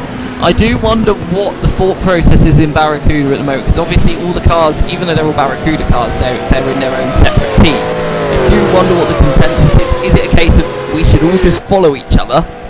Or is it a case of, well, Nathan's got soft tyres? I don't think there is a consensus. I think it's because just a race. all of them want to win the race, and they're all doing different things. Absolutely. I don't think this is a carve-up, some sort of Ducati level. That's actually I'm picking up part of Ducati, particularly automotive GP race today. By any means, I just think they're all being sensible, holding station. They're dropping back a little bit. We're 10 minutes into a 90-minute race. The lap times have all dropped well into the 14s for all of them now. Yeah, no one wants to do anything stupid this early on. I mean, you don't want to be following the car in front of you too much as well. The dirty air is really tricky in these cars. It really unsettles the front end of your car. You feel it, especially through these S's. So Nathan at the moment, and also Aidan, will be feeling the dirty air from their car, respective cars in front of them. The probably nicest handling car out of the top 5 will be Stanley's and John's at the moment, just because they've got clear air, they're looking good on track. I mean, Stanley's just putting in consistent lap after consistent lap at the moment. I mean, Nathan objected to me calling him the tyre whisperer. He did. But I think he's in a very good position doing what he's doing at the moment. He is. But he's it on the depends, softs as well, isn't he? It depends on yes, he is. But it depends on how long he's going to take those softs into the race. I mean, how long can Stanley take those hards into the race? Does that mean Stanley is going hard soft? See, this is why we like the 2-split rule, the 2-tyre rule. Because if this was just the same tyre, it would be boring. Yeah. So this really mixes it up a bit.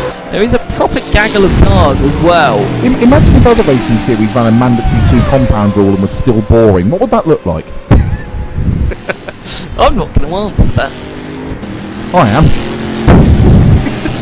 Honda at Imola next week.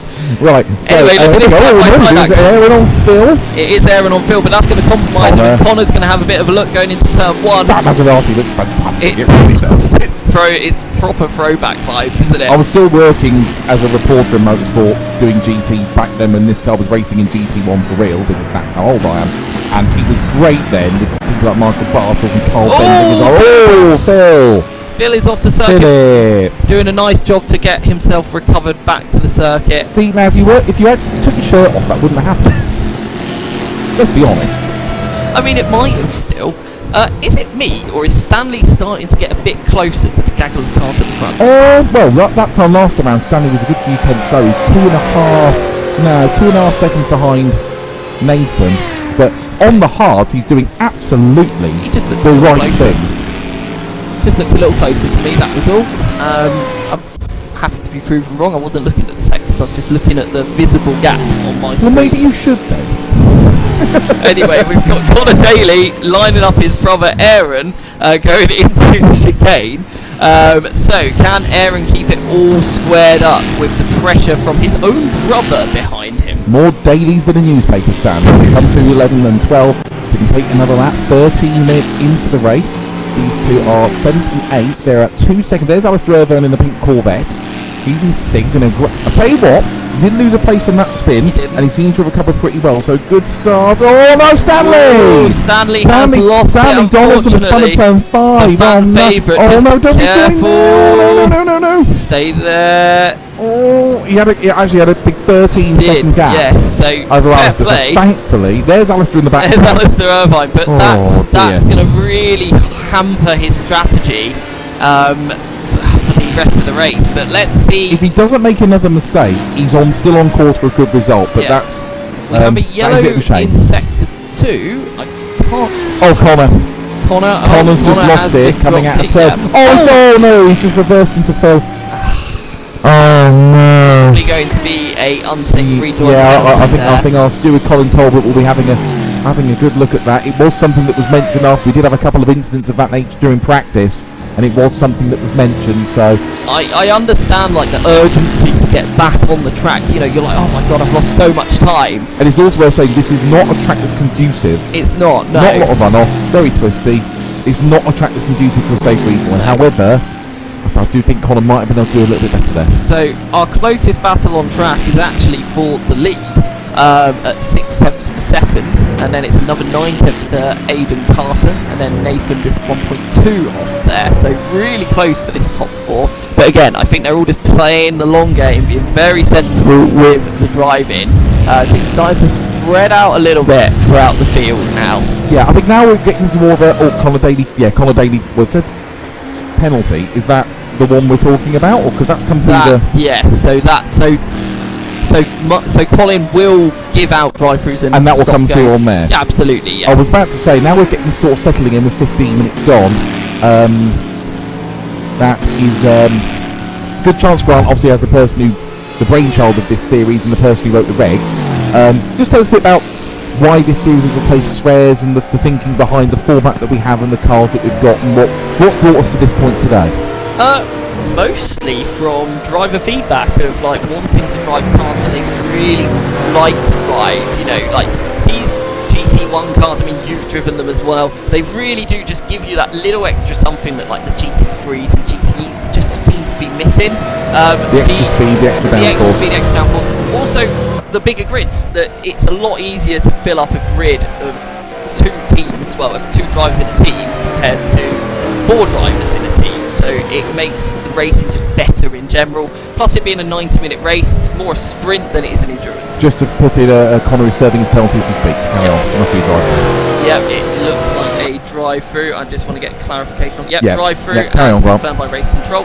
So yeah, like it's a lot of feedback from the entrants of our previous series, you know, and also it's a lot more cost-effective for those that want to enter. You get a lot of racing for the money in this, but you also save a lot compared to what it would have been for the endurance series. So with obviously things being a bit tighter these days, you know, it's hard to be able to go out and have fun. Just accommodating for that sort of basis as well. And it's a time thing as well. I mean, we had some breaks for those races last year. The grids were a little bit thin, and ultimately, if you're coming down here for a whole day or a whole Sunday, it can be harder to make that commitment. So being able to be here for a few hours on a Sunday early evening, or a bit later on, 7 o'clock now, does make it a lot more amenable for people. I'm very appreciative to Grant the fact that he scheduled 3 of the 5 rounds to be cancelled on MotoGP Sunday, because they weren't starting until 4 o'clock, so I don't miss any bike racing, which is the most important thing. Well, we have a battle on circuit between Connor Daly and Neil Harris for P11 here.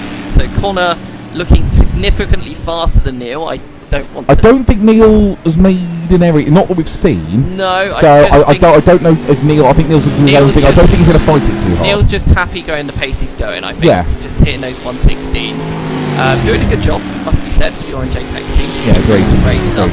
Every driver has their own goals. Not every driver assumes that they're just going to come here and just win, because the caliber of the field can be very, very high. But yeah, Connor going to have to play this quite sensibly, I think, though. Gareth Boyle in the pits. Is he? Is he retiring? Is that he's out of the sim? Yeah. Yeah, I think unfortunately, that Gareth Boyle's day done just hasn't worked out for him today, which is a shame, because his single lap pace was looking pretty good. Yeah, it was. Given the level of experience that he has. Yeah, I understand it, because you're just driving around hoping. Yeah, and it is marked as DNF now, so that's Gareth Boyle. At the same time, I don't understand the argument personally when you've committed the penalty.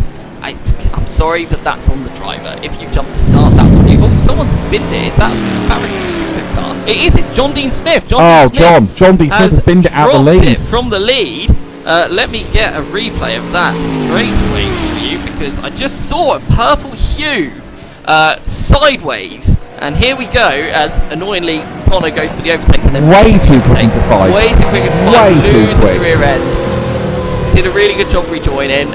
Spinning up those rears, though, won't do those tyres much good. But that's the weird thing. I was just about to say, to refocus on the front, that Nathan is about 1.5 seconds behind Aiden, and he's dropped off a bit off the front pack before obviously John had an action. So John is 5.5 seconds. That'll probably go up a bit behind Nathan. And he's not out of this. No, and he's not joined in front of Stanley as well. So he's still in front of Stanley. So he's relatively safe there. So again, our closest battle on the circuit is the battle for the lead. Bucket and Carter both on medium. Neil has made a mistake, and Connor is alongside, going in and gets the job done going into turn 6. Don't often see a move done there, but Neil was off the circuit coming out of 5. A little bit squirrely, which gave Connor the run. Nice done by Connor Daly there. So Martin Bucker now leading by half a second. Maiden Carter, both of them on the mediums. Nathan Burgensy there on the softs in 3rd place, but he is dropping off. Lap times last time round, Burton was 4/10 slower than Aiden Carter. I don't know whether the softs are going off, it just doesn't quite have the pace at this stage in the race. John Smith recovering in 4th. He is 4.5 seconds behind Nathan Burton, and he's going to be absolutely, and I mean, we both know John very well, he's going to be absolutely hopping mad with himself. Yeah, I do wonder if Nathan, following those cars so closely for so long, has just absolutely cooked his front tyres. Those softs are very fragile tyres, very fragile, and to be that close to someone for that amount of time, I just don't think it's done them any favours, unfortunately. Yeah, and he's dropping back at the lap time company now, Buckley 13.8, personal best of the race, 14.0 for Aiden, 14.4 for Nathan Burton, and a 14.3 for John Dean Smith on the recovery charge. So yeah, I don't think Nathan's soft strap, well, you could argue here, what we've seen in the last few minutes in two very different ways, is the two Barracuda cars at the front who started on soft tyres are seeing their strategies unravel. Yeah, absolutely. So I can see there's definitely a conversation going on between Gareth and the stewards, but I feel like it's getting a little bit heated. Okay. Anyway, back to the battle at the front, because this is definitely continuing up here. Look at this. Aiden looks like he's fed up with following Martin, because it's right on him now, as we're also starting to catch lap traffic. Now, the thing is with Gareth is, I personally would have stayed in the race because he was catching Neil. But anyway, here we go. Aiden's going to have a go into the chicane. He's having a big look up the inside. Martin's not going to fight it, and Aiden Carter, with 21 minutes gone, takes the lead for the first time. Yep, really good job by Martin. But look at this, Martin thinks better of it.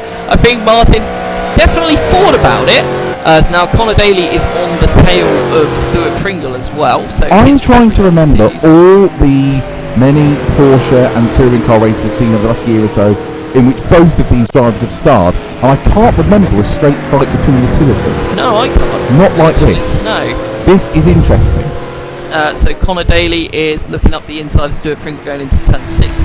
Can't get it done, just a little bit too far away. Bit of Maz on Maz action. Bit of Maz on Maz action. Nice comeback drive, though, it must be said, from Connor. Not letting that penalty get to him too much, just getting on with it. Done a solid job so far. And here we go, really nice run here down the back straight, so this could be a perfect opportunity. Stuart goes defensive early, making his car choice position quite clear there. So Connor's going to go right up the inside. Stuart's going to try and squeeze it a little bit. I don't think Connor's close enough, but Stuart's going to run wide there, which is going to give Connor a really good overlap going through turn 11 and 12.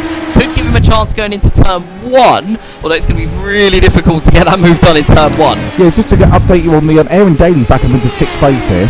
And Joe Davison's 7th head of Phil Webb and Alistair Irvin. I think Alistair Irvin had a bit of a spin. He did have a spin, didn't he? Fell back to 9th. Just to, we haven't covered the midfield for a little while, so just to update you on that. So we'll stick with this battle for 10th place for the time being, with 22.5 minutes gone. So you can see how much Connor gained on the under braking there on Stuart, but has lost it mid-corner, and I think a lot of that is down to that dirty air. Being that close to that car, it's just horrible to drive. But Stuart's had a little bit of a wide exit there, as we've got a yellow in sector 1, and it is Neil Harris who's gone off, and that's changed the lead over.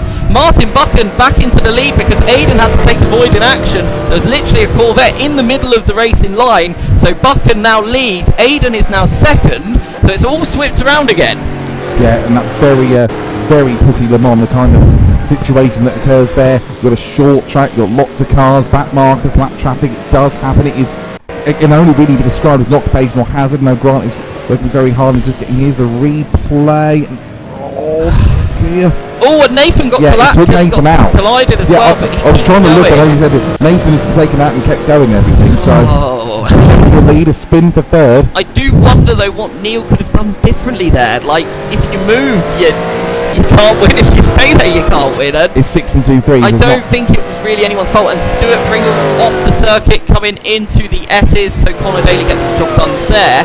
But yes, we've had a change for the lead, and Martin is actually starting to run away now. The gap is 1 second. I'm guessing Aidan. Which one of the two of them ran onto the grass? In terms of they both did. They both did. They both had to take void in action. A penalty for Neil Harris. Oh, okay. Not sure. So I don't know, but he wasn't round anyone. It wasn't in contact, was it? I mean, I'll have to have a look and see if he moved there, because if he was rejoining, that's what thinking unsafe rejoin. I can't think what else it would be. So let me go back. Let me have a look at the. So we've got another yellow in sector 1.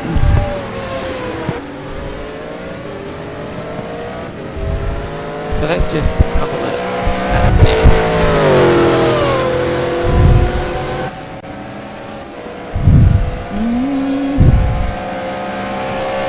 So we're just looking at the second screen here to look at the spin, and Neil spun. It's the reverse. It's for the reverse. So Neil was spun and was stopping on the track, and then reversed off the track, and that's he's taken out Nathan Burton, who's taking avoiding action. It's from the reverse. Okay, that's completely fair. I was a little bit confused for a minute there, but no, that's really good call there from Colin. Obviously we saw Nathan get collected, but from that initial shot, it looked like Nathan may try to make a void in action, but the car was just there. So to see that he did actually reverse. Okay, so really good call from the stewards there, I would say. So let's have a so 25 minutes gone. So Martin Buchan is leading by just under a second. Maiden Carter, and there's a few 3 seconds back to Nathan Burton. Obviously they've got a base back in the spin there, and then another 2 seconds back to John Dean Smith. Burton hanging on to 3rd despite that spin, even with John Dean Smith not that far behind him. Stanley Donaldson's had a spin, but he's in a solid 5th place. He's 1.5 seconds ahead of Aaron Daly, who started last, and a very solid run so far. He's up into 6th. Ditto for Joe Davison in 7th. Phil Webb is 8th, and Alistair Irvin, Connor Daly, Stuart Pringle. Neil Harris is in the pits now, serving his drive-through penalty, and Gareth Boyle has retired. Lots of curb for Stanley Donaldson as we look on the screen there. Yeah, lots of curb. At the corner where he had his spin. Aaron definitely getting closer as well as each lap ticks down. Yeah, lap times last time, Stanley 15.0, Aaron 14.6. The gap down to 1.7 seconds. And with Aaron on those mediums, which in my opinion are the best race tyre out of all of the 3, because they're fast, they're consistent. The hards just take a little bit too long, in my opinion, to get up to a good window, whereas the mediums get into a good window and just stay there. It might work for Stanley if he does pit late, if he does pit before the hour mark. We've still got, No, the best part of 19 minutes until the pit window opens. Yeah, so 19 minutes away from actually opening the pit lane. So little way to go until we could see our first stops. But I'll be surprised if we see people just dive straight in all honesty. I don't think that's something we're going to see. I think we're going to see them utilise the whole window. I could be completely wrong on that. It'd be interesting to see if like Nathan decides I'm going to go straight onto the hards, which might be a good call for him. It could all completely change. The weird thing is, looking at this front two as we go back to Buchan and Carter here, the one person I expect to do something quirky on strategy is the one person leading. Yes. Martin would be more likely than Aidan to do something quirky on tyre choice. Yeah, definitely. But if he's leading, then that's different. I mean, we heard John Dean Smith earlier in his interviews, Emily saying the undercut could be very powerful here, and Aidan Carter alluded to it as well. So, yeah, this is very much a bit like a Grand Prix here. We're about 20 out of 60, or probably about 22 out of 70 or something like that now. We've got the 27 minutes gone. And, yeah, it could come down to pit stop and undercut with Buchan and Carter this closely matched. Yep, it looks like Alistair Irvine and Connor Daly are quite close on track as well. My timing said they were, but that... About 1.7, 1.8. Okay, it's a bit of a gap there, yep, it looked a bit closer a minute ago, so we'll keep... that was just fun. And Commentator's curse. Yep. I'm sorry. That's unfortunate. And now the leaders are now trying to lap Neil Harris. For the second time, because he's had his drive through. No, Neil's getting out of the way for this Very well one. done. More back markers forthcoming. Well done, Neil, for getting out of the way. Yeah, good job. But in all honesty, I think Alistair will be happy. I know he's now P11, but to be running as high as P6, Joe's going to be over the moon. The two of them actually are doing a very, very good job here, given lack of experience. They've not been able to come down here for as much testing as some of the other drivers. That does make a big difference, particularly with these cars. I'd be very happy if I was doing the job that they're doing now. I mean, Alistair's put in... Joe is 7th. He's nearly 12 seconds clear of Phil Webb. And Phil knows a thing or two about driving. Phil's a very experienced driver. Alistair has set 5th fastest lap of the race. 6th fastest lap of the race, which is really incredible, in my opinion. Connor Daly's time's starting to come alive as well. 1 minute 14.6 his last lap round. One of the very few drivers in the 114. One of the fastest drivers on the track. I don't know whether you want because of back markers, but the lap time for the top 4 last time round: Buchan 15.0, Carter 14.7, Burton 14.3, and Dean Smith 14.3. That might be back marker related. I think but it's starting to bring the top 4 a little bit further together again. Yeah, because we can see John here is behind some drivers, and Nathan is right behind Neil Harris, who again moves brilliantly out of the way, which makes it very nice for Nathan to just slide on through. But yeah, so good job from Neil Harris. It has to be said, because it's not the nicest thing in the world to have someone lapping you, but to keep calm and professional about it, it's always what we like to see. Yeah, and I mean, okay, he's been given a penalty for rolling back there, but again, the track this tight, that thing can easily happen. I'm not saying the penalty is not deserved. I think it was a case of just it happened so quickly. Yeah, that's whichever choice you make, it's going to be the wrong one. Yeah, it's a sod's law kind of situation. I think so. Connor Daly is flying at the moment. 1:14.2, the fastest man on track last time around. Absolutely flying. Yeah, and the second fastest man on track is his brother. Yeah. Aaron did a 14.3. The Dalys have come alive. What's going on? Well, we're less than 15 minutes now to the pit window opening. 1 hour to go of the race itself. So lots can still happen. We're going to use the old Martin Brundle line of stay tuned to this one. It could get spicy. He always says that, doesn't he? He always tries to keep you watching. Hopefully this becomes more entertaining than a Grand Prix, although I would argue it already has been. It's been a good first half hour. Yeah, it's been a very good first half hour. Some good battles, some very sensible driving at the front. John Dean Smith is only a second behind Nathan Burton now. Yeah. And I think when they're both on the softs, they're both going to try to make the most of them.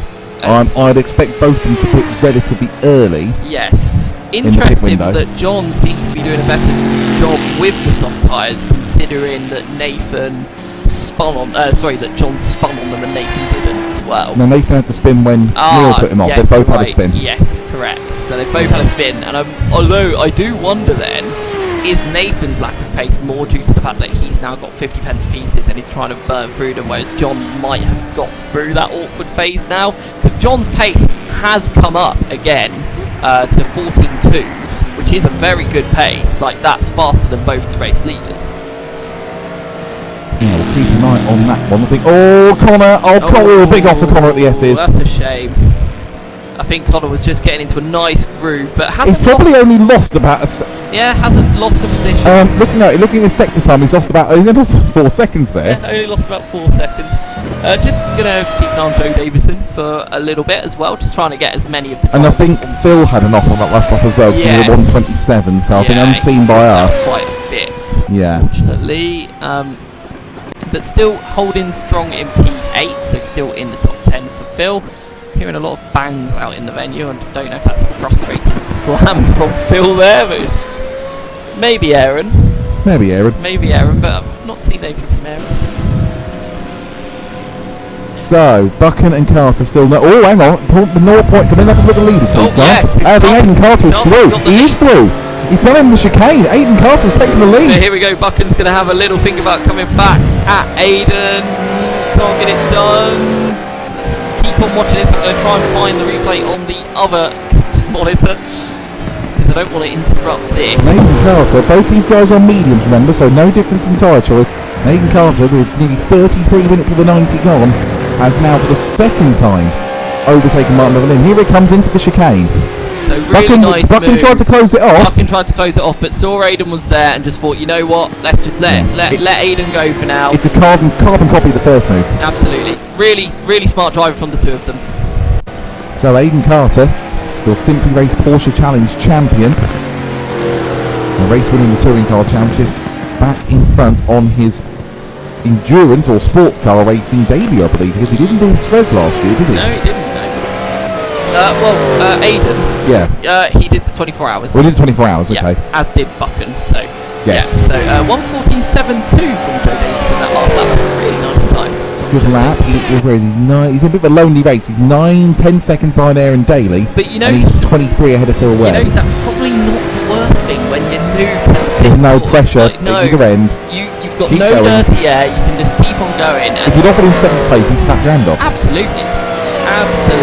So we're just going to keep an eye on the pit window opening. We're about 11 minutes away from that. So now. Aiden's opened up a little bit of a gap of 0.6 of a second now. They're coming up to lap Connor Daly, who's in 9th place. It's a little nicely turned, but it's so easy to make a mistake there. It's one of the Absolutely. consecutive horrible corners. Yes.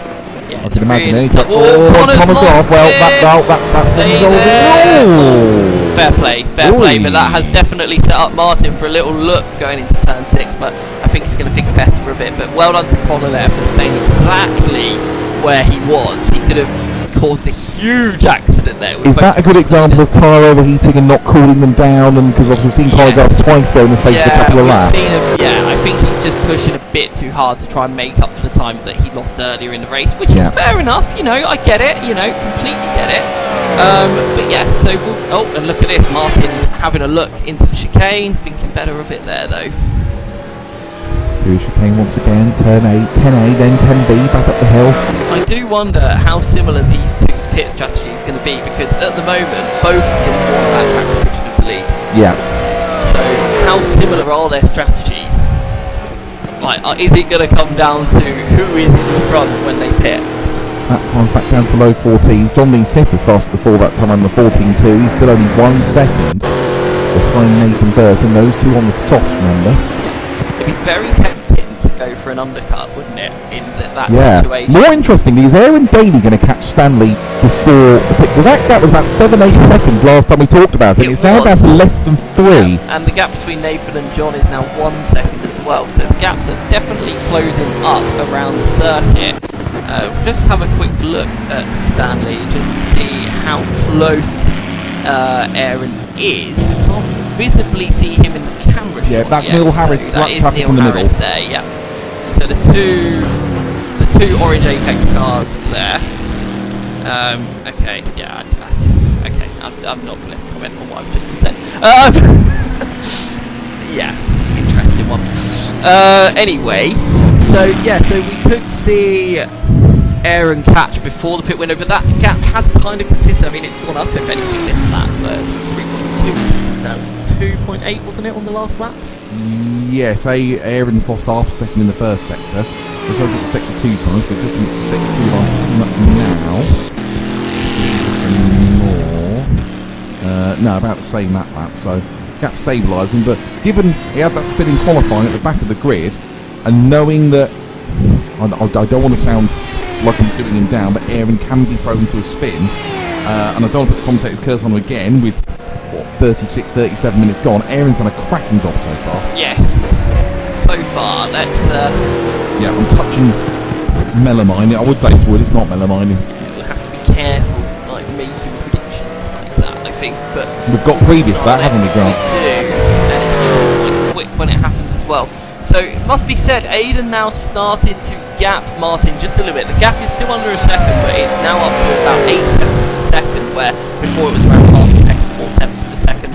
So maybe Martin now thinking, okay, if I'm not going to be able to repass him because that gap's now over a second, maybe it's a good idea to just drop back a little bit, save my tyres just a tad, let him run away a little bit, and then come back at him later in the race. Fastest lap of the race by Aiden Carter, So maybe that's the real reason why the 1:13.4. gap's opened Buckham up. 1:14.2, and Aiden with 7.5 minutes till the pit window opens.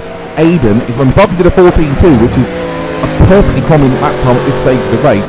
But Carter is pushing on to try and build a gap ahead of the pit stops. Yeah, absolutely. So that, I do wonder then if Carter's going to have a very early stop then with that sort of pace. But looking like a really good pace as well. But Martin's starting to respond. That's Buckham a responding. 22.9 in sector 1, which is really fast. Here we go. The pace is certainly upped compared to how it was. John D. Smith did a 1:14 dead last time round, but lost a bit of ground to Nathan Burton. It's just basically there's been very little to separate the top four throughout the first half of this race, other than the fact that Burton and Dean Smith have both had a spin. Absolutely. If they hadn't, they'd still be there as well, and we'd still be looking at probably 4 line of stone. Yeah. Stanley's been responding to Aaron Daly's pace as well, but the gap's coming down a little bit again to 3.3 seconds. He was extending it a bit. Nice middle sector from Martin, slightly faster than Aiden in the lead. I wonder if Aiden's took a bit too much life out of their tyres from that last hot lap, because that was almost a qualifying lap. Well, no, he still did a 1:13.7. Buchanan's responded. Buchanan's done a 1:13.6 for his fastest lap of the race. It's not that I don't think Aiden told you off at all. They're both pushing on. They both realise the importance of this stage of the race to try and build a gap, or in Martin Buchanan's case, try and keep hold of Aiden when it comes to the pit stops and potentially the undercut. Yeah, and as the fuel comes down as well, these cars are just going to become more and more alive, and they really are alive when you put a little bit of fuel in them. They just turn in better, the tyres just stop overheating, everything sort of comes together, which then makes you debate with yourself, do you pit early, or do you try and make the most of this phase of the race, where the cars just, everything comes alive with it? Do you try and take that longer in the race, or do you want the fresh rubber? We have 5.5 minutes until the pit window's open. The anticipation is too much for me to cope with. The gap 1.5 seconds down between Carter and Buchan. John Dean Smith, I think, made a bit of a mistake. The gap's gone back out to about over 2 seconds now. He's just on pair. Yeah, Nathan's up. He's up in his pace. Yeah, I think they've all realised we've got a bit of tyre left. We've got a little bit of fuel left. This is the time to push on. So all 4 of the top 4 are really now putting in their best time race so far. Because Phil Webb's putting in good times as well. So all the Barracuda cars, apart from Daly, putting in personal best or fastest sectors at the moment. I'm actually glad that Aaron isn't, because what he's doing so far, his game plan, works in his favour. Yeah. If Aaron was putting a personal best sector at this point, I'd be like, is that going to work? But he's doing a really, really good job so far, and he's still within 3 seconds of Stanley Donaldson. Aaron Daly P5 is still a very realistic proposition. Yeah, definitely. Stanley's doing a solid job, I have to say. Like, really, really solid job. The gap Recovered down. from the spin, he didn't. His head didn't let it get to him. Gap is 2.9, and also having the issues in qualifying, not letting that get to him, putting in that monster of a final sector, which has given him this sort of position in the race as well. It must be said. You know, if he couldn't have put that final sector in, he could have been way down the order, caught up in some of those scuffles earlier in the race. So yeah, great job from Stanley today so far. 1:13. I'm just running for 4 minutes. So we've got basically it's going to be 4 more laps until either of these 2 leaders can dive into the pit to come across the line now. Because they're going to do 3 laps in less than 4 minutes. So 4 laps to go till the pit window. Both the top 2 in the 13 once again, with Martin ever so slightly faster, but 1:13s in these cars, that's insanely impressive. On warm tyres. Yeah. Considering the pole time was what, 1:12.9 or was it? 1:12.0. 1:12.0, yes. So we're not that far away from a really good quality lap. And they're like way into a stint on these tyres. So really amazing driving. Buchan responding. Personal Connor best. makes a bit of a second mistake. So we've got Stewart and Connor. Stewart backs out of it. This is pole position. It is full position. Quite a mature drive from Stewart so far, has to be said. Like, reacted really well there to Connor just being a bit off the pace. Yeah, I think it's well made that Stewart had an up and down year in the touring cars. Had a good race when at Alton Park. Did have a few incidents with other drivers. But I think he's done really, really well so far. Yeah. Really the battle he had with Connor early on, lots of racing room and everything. If you could argue, maybe even a little bit too much racing room. So I think Stewart looks like, I know, obviously not maybe used to at Simply Race driving this kind of car compared to the touring cars, but I think gradually adapting well to this kind of race. We know that Stuart Pringle's got speed and talent. That is not in any doubt. No, and I spoke to Stuart. You know, Stuart was very keen to get into the series. He loves Road Atlanta. He told us one of his favourite circuits to race on. So that could be helping as well. Yeah. Buchan has got the gap back down to less than a second. He is responding. 14.1 for Carter, 13.7 for Buchan. It's like a mini But still 3 qualifying more session laps for these until they things. can pit. Yeah, it really feels like it's really building the tension between these two now. And I wonder if they know who's going to bite first. I really wonder if because it sounded like they were trying to keep it as inter-team as possible. Yeah. Although, didn't a certain driver reveal strategy to you during the qualifying halt delay? Yeah, but it wasn't even a finish. Right. Okay, so it was only for his basically, team. well, I can say it, John's teammate is Aiden. Yeah, hang on. No, I can say it now because he's done it. Yeah. But basically, John made some allusions in his interview that made it very clear that he was starting on the softest he had. I'm not saying new information by saying that now. Did he mention anyone else? No, he didn't. And Okay. Aiden and Martin both said they'd be keeping their cards very close to their chest. I Really, wouldn't expect either of them to mention what they were doing. So No, because I heard them at the start, like earlier today, where Nathan and John sort of looked at each other and said, "Are we still doing?" Nathan and Martin said, "Are we still doing what we discussed?" And it was yes. So maybe they are keeping it secret. the thing is, they've lost a lot of time. I mean, Nathan's over 8 seconds behind Martin And now. John's dropped John's back to another 2.5. So 2.3. John's over the leading 12 seconds behind now. So But to be fair, I think they're going to be quite happy with that. I mean, the Barracuda cars are locking out the top 4 Yeah. at the moment, and you've got one of the Onid cars in first, and then the other in fourth, whereas Martin and Nathan in the U car second and third. So that's going to be really tight in the championship. I think Aiden will just edge it with the win.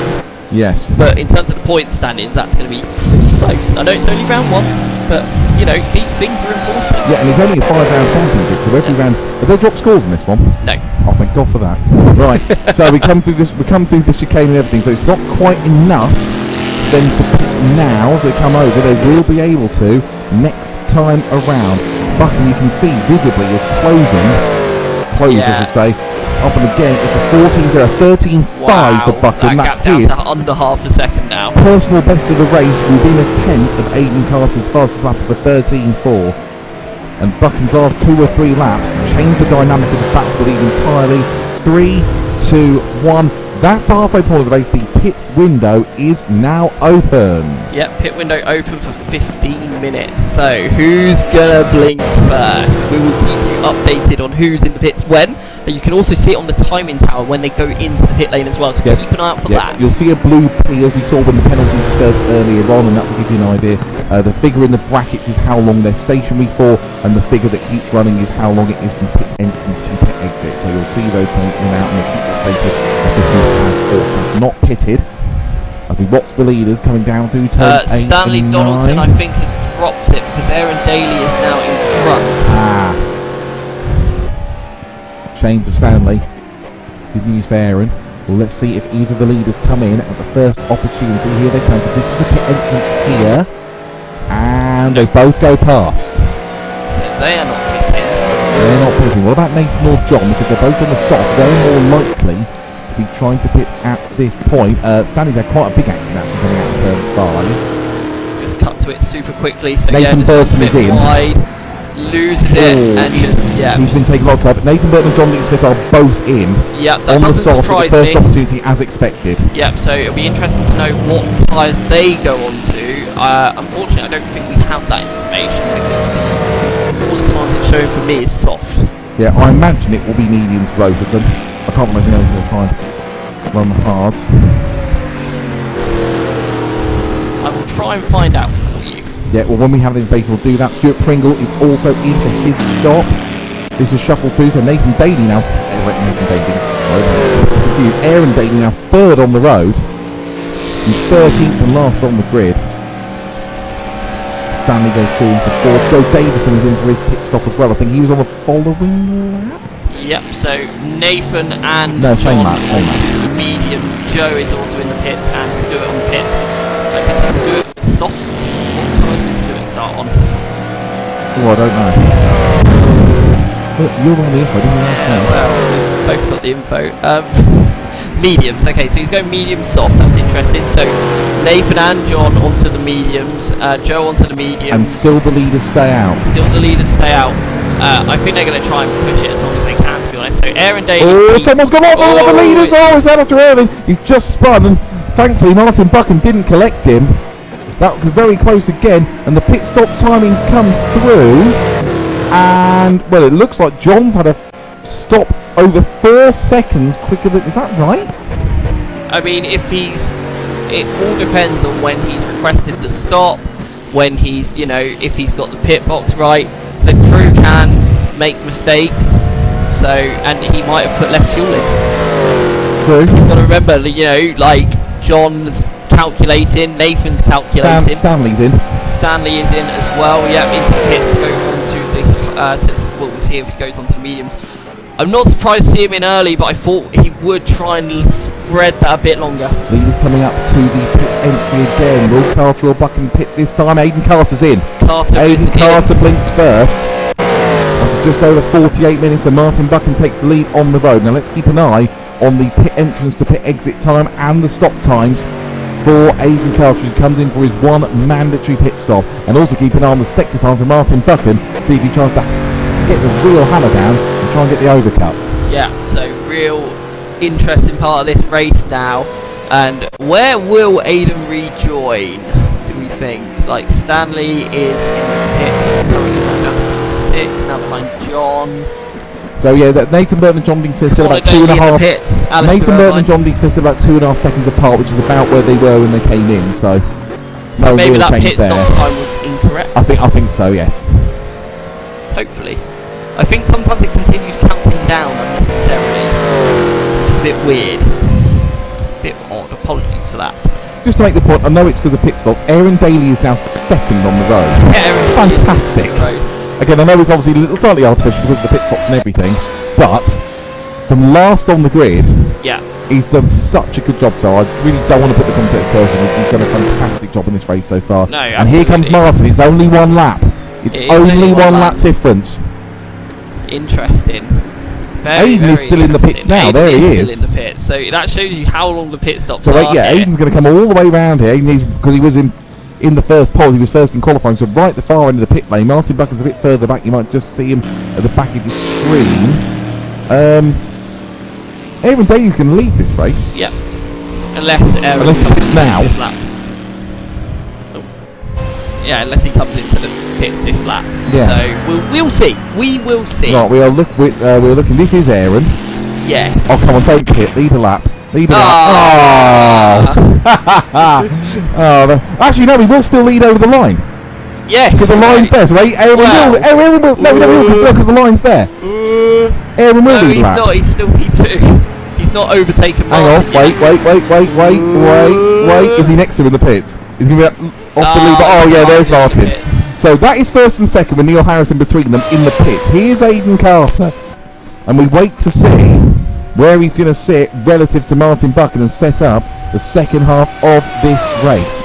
There's still 39 minutes to go. Aidan coming up to the chicane. Martin's about halfway down the pit lane, so he's got a little bit to go in terms of pit exit before he can get out. over now through turn 11 and 12. Carter's about half a second ahead. I think when the Carter's pit going stop to get started, and it's looking good for Aiden. Buchan's on the move. He's coming down the pit exit now, and here comes Carter's Aiden. got it. I think Aiden's got it. Where's Martin Buchan? He's coming into Although turn saying that, it's going to be very close. Martin's just done it. There, Martin's but got he's him. not up to speed, so this could be vital through the S's here. Big lap coming up. As we see how quickly Aiden closes in, but that gap is about 7/10 of a second. Fair play, good job, Martin. That must have been a hell of an in lap. But look at this, Aiden's looking hungry straight away, and those tyres are up to temperature for Aiden. They're not for Martin. Is he going to have a go into the chicane? You can see how much closer he's got since Martin Buchan came out of the pit. Through 6 and 7, Aiden is hot to trot here. I think he's going to have a go into the chicane. So, according to my timing screen, John has jumped Nathan by quite a bit as well. 108 Nathan had a 123, Oh no, there we I go. think. His timing screen's just updated. And look at this from Carter going into the chicane. Martin goes defensive very early. Aiden's going to have to try and do it right round the outside. Thinks a little bit better of it, but that's going to be a hell of a run again coming through turn 11. Can Aiden stick with Martin through the dirty air here? Nice, slightly tighter line there from Aiden, using all of the racetrack and thinking about a move going into turn 1, but definitely thinking better of it there. This is for the lead of the race. Absolutely brilliant. We can confirm, I think Nathan Burton had an incident, did a 123. That's allowed John Dean Smith to be back into 3rd place, but he is just over 10 seconds behind these leaders. And with every passing corner, Martin Buchan's tyres come up to temperature, and he becomes more assured and more confident in being able to hold off Aiden Carter's onslaught. This is what we could very much be looking at for the next 37 minutes. Yes, absolutely. If you're seeing the pit timer continue to tick up with Neil Harris at any point, just ignore it. For some reason, the pit timer seems to be a bit broken on one of my streams. So apologies if you do see that on stream. You won't see that at the moment, but I'm noticing it myself, so just ignore that if it is popping up on the screen. He isn't in the pit lane anymore. Would be good if we get some tyre info, Grant, if you wouldn't mind. Yes. Testing race control. I don't... Good run here for Aiden. I don't think he's not really close enough to even move. I wouldn't have thought he's not. Well, you know what? I used to say Aiden wasn't a dive bomb kind of sort, and then he proved me wrong in the Porsche race at Croft a couple of runs ago when he did about 4 or 5 people at the hairpin at the last corner in one race. So he will do it if he has to, but I don't think he's tempted to do it at this stage of the race. Very much the long game. We're still over 36 minutes. We're about 60% of the way through the race. 40 to go. Yes. And absolutely thrilling duel in prospect between Martin Buchan in the Ford and Aiden Carter in the Lamborghini. Yeah, really cool. These two drivers are so closely matched in terms of raw performance, but they do go about it in completely different ways, which is so cool to see. So in the pit cycle, obviously, and with the mistake that Stanley made, Aaron has jumped him and is in P5 now. So we have 5 Barracuda cars in the top 6. Yeah, good move out for Aaron Daly's 9 seconds ahead of Stanley Donaldson, now lost out in the pits, and Stanley's only 3.7 ahead of Joe Davison. So Joe's doing a fantastic job so far. Yeah, really keeping a really cool head it on the island on a very hot day. As Nathan starts putting a personal best in Sector 1 as well, so he's starting to look like to try and come alive in the final stages of this race. And we're only 5 minutes away from the pits being closed. Have anyone pitted? I think they have. I'm pretty sure I'm looking at that order, it doesn't look unusual, so I'm fairly sure everyone has stopped. Yeah, Fastest lap of the race by Aiden Carter, 1:13.4. Buchan did a 1:13.6. They are both really pushing on here. absolutely. So I think my pit info is incorrect on my overlay because it's telling me that John and Nathan and Aaron have not pit when we know they have. I think everybody has pit. Yes, I'm looking at that order, it looks about right to me. I'm 100% There's sure no one that that is everyone's out of pit, position. I'm because we've fairly seen sure them all everyone's in there. Yeah, so everybody's pit, so with 4 minutes left of the window to go, so no one leaving it too late, must be said. But yeah, another really fast, so Martin's reacting to that fastest lap. He's seen that on his screen, and straight in Sector 1 with a 23.0, which is insanely fast. Like, these two just pushing each other to the absolute limit. I don't know how this is going to play out because I don't think they're going to wait till the last 10 minutes. I think this is going to be balls to the wall. Yeah, well, All the way to the end. Aiden's not going to want to have their tyres overheat No. through the high-speed sections of the circuit. Aiden's going to want to keep good tyres through this final stint. Personal best lap of the race for Martin Personal Buck was best 13.4. A couple Really of good hundred time. short of the fastest lap. Carter on a 13.7. And yeah, I think this is the shape of what this race is And sort of like, Nathan on a 34 minutes left. 13.5 last time round as well, so that's really good pace from Nathan. So, just looking at the rest of the field, we'll just do a quick race order for you, but the gap for the lead is just 3 tenths per second now. So Martin Buchan first, Aidan Carton second, John D. Smith third, Nathan Burton fourth, Aaron Daly fifth, Stanley Donaldson sixth, 7th place for Joe Davison, 8th place for Philip Webb, 9th place for Connor Daly, 10th for Stuart Pringle, 11th for Alistair Irvine, 12th for Neil Harrison, 13th for Gareth Boyle, who has unfortunately retired from the race.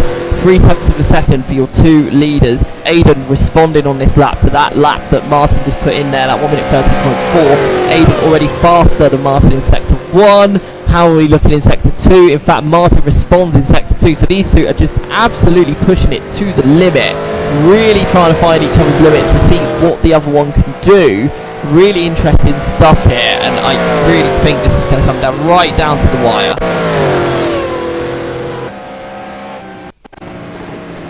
So I'm just going to have a quick look at the chat, see if anyone has... Everyone has pitted now, yep, Daniel, everyone has pitted now. And we potentially could see Aaron for a podium. It's not completely 100% out of the question, but he is a little bit off the lead. But yes, well, thank you, Jack Body, for saying that, brilliant drive so far for Aaron from 13th to 5th with 30 minutes to go. Absolutely, like, really, really good.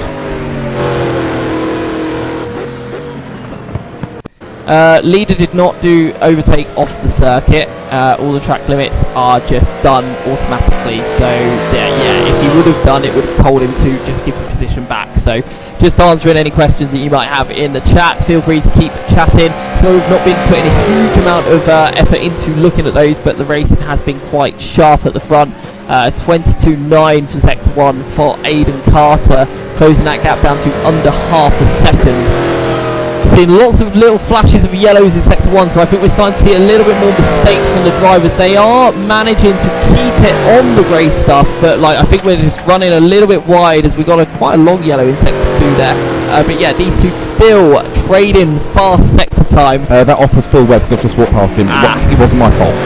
Okay, so 8 tenths of a second now between your top two. Jack Bonney was just saying, brilliant drive so far from Aaron, from 13th to 5th with 30 minutes to go. Yeah, good shout, Jack. Yeah, and saying that he could potentially be in for a podium. I don't think that's the case, but you never know. Anything can be given. Alistair Irvine is in. Did we cover that? Because did he not? Is that his pit? He must have had an injury because I didn't think he was that far back. I wonder if he's spun into the pit lane. We did see yellow. That is doable here. His last lap was a 1 minute 34.165. 45.8 second pit stop though. No, that's a scheduled stop. So maybe Alistair was pitting late. Yeah, that's a shame. Well, we'll see if we can get some more information on that. Who is the favourite to win the championship? Well, I think that's very early days because looking at how close these top two are. Looking at how close these top two are, I personally think in terms of the individual championship, car 42 or car 66 look pretty good. Really? The lights, yeah. Okay, Carl's going to take a short break while he picks these splinters out of his backside from sitting on the fence. I think Aidan. I genuinely, if someone's going to put together 5 consistent races, my money would be on Aidan. Yes. And that's not to do down Martin's abilities. Martin's abilities are completely beyond reproach. But I think Aidan, particularly sorting Porsche, can put together a championship season. Yeah, we've seen we just want to clear something up as well. I did mention it before. We had some discourse about people saying, "Oh, did the leader overtake off track?"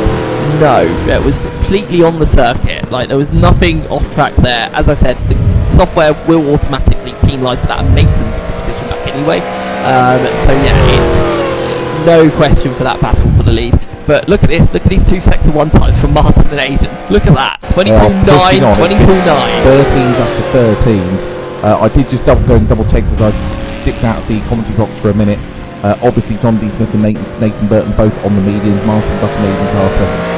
We are 99.9% sure both on the softs. That information is not immediately available to us. It's not. But I can't imagine they'd be running mid-13s consistently.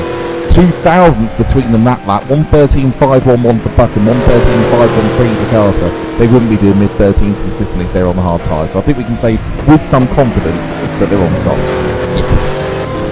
Absolutely. I know it sounds like stating the obvious, but I think it's important to clear it up. Yeah, definitely.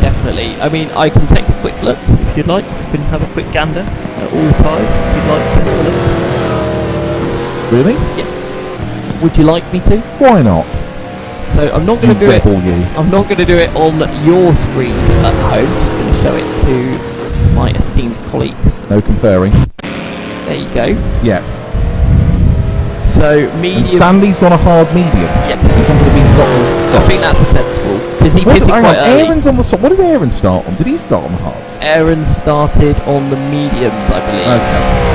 Aaron started on the mediums, yes. Yes, he is. So Aaron's gone medium soft. Stanley Donaldson's gone hard medium. There is 6.5 seconds between them now. That times are fairly similar. That could come down to a major mistake. As Martin Buchan is down a little bit of a gap on this lap. Yeah. Aiden's got a great sector. 13.6 for Buchan, 13.9 for Carter. They're still good lap times. Absolutely, And it does show. but it was a perfect final sector for Martin. It was. It does demonstrate how much they were holding station in the first 20 minutes of this race when the lap times were all well in the 14s, and now they're doing mid to high 13s consistently. Yeah, but they also, bearing in mind they probably didn't give their cars a full tank of fuel as well, because that would be a bit pointless, I think. We've got yellow in sector 2, which is still out. Just keep an eye on that. No, it's gone now. Okay. I think Alistair Irvine being in the pits is incorrect information because it's still showing him as in the pits on my screen, so I don't think that happened. But he was. It does say he's now behind Neil. Yes, that is true. But he did have a very slow lap.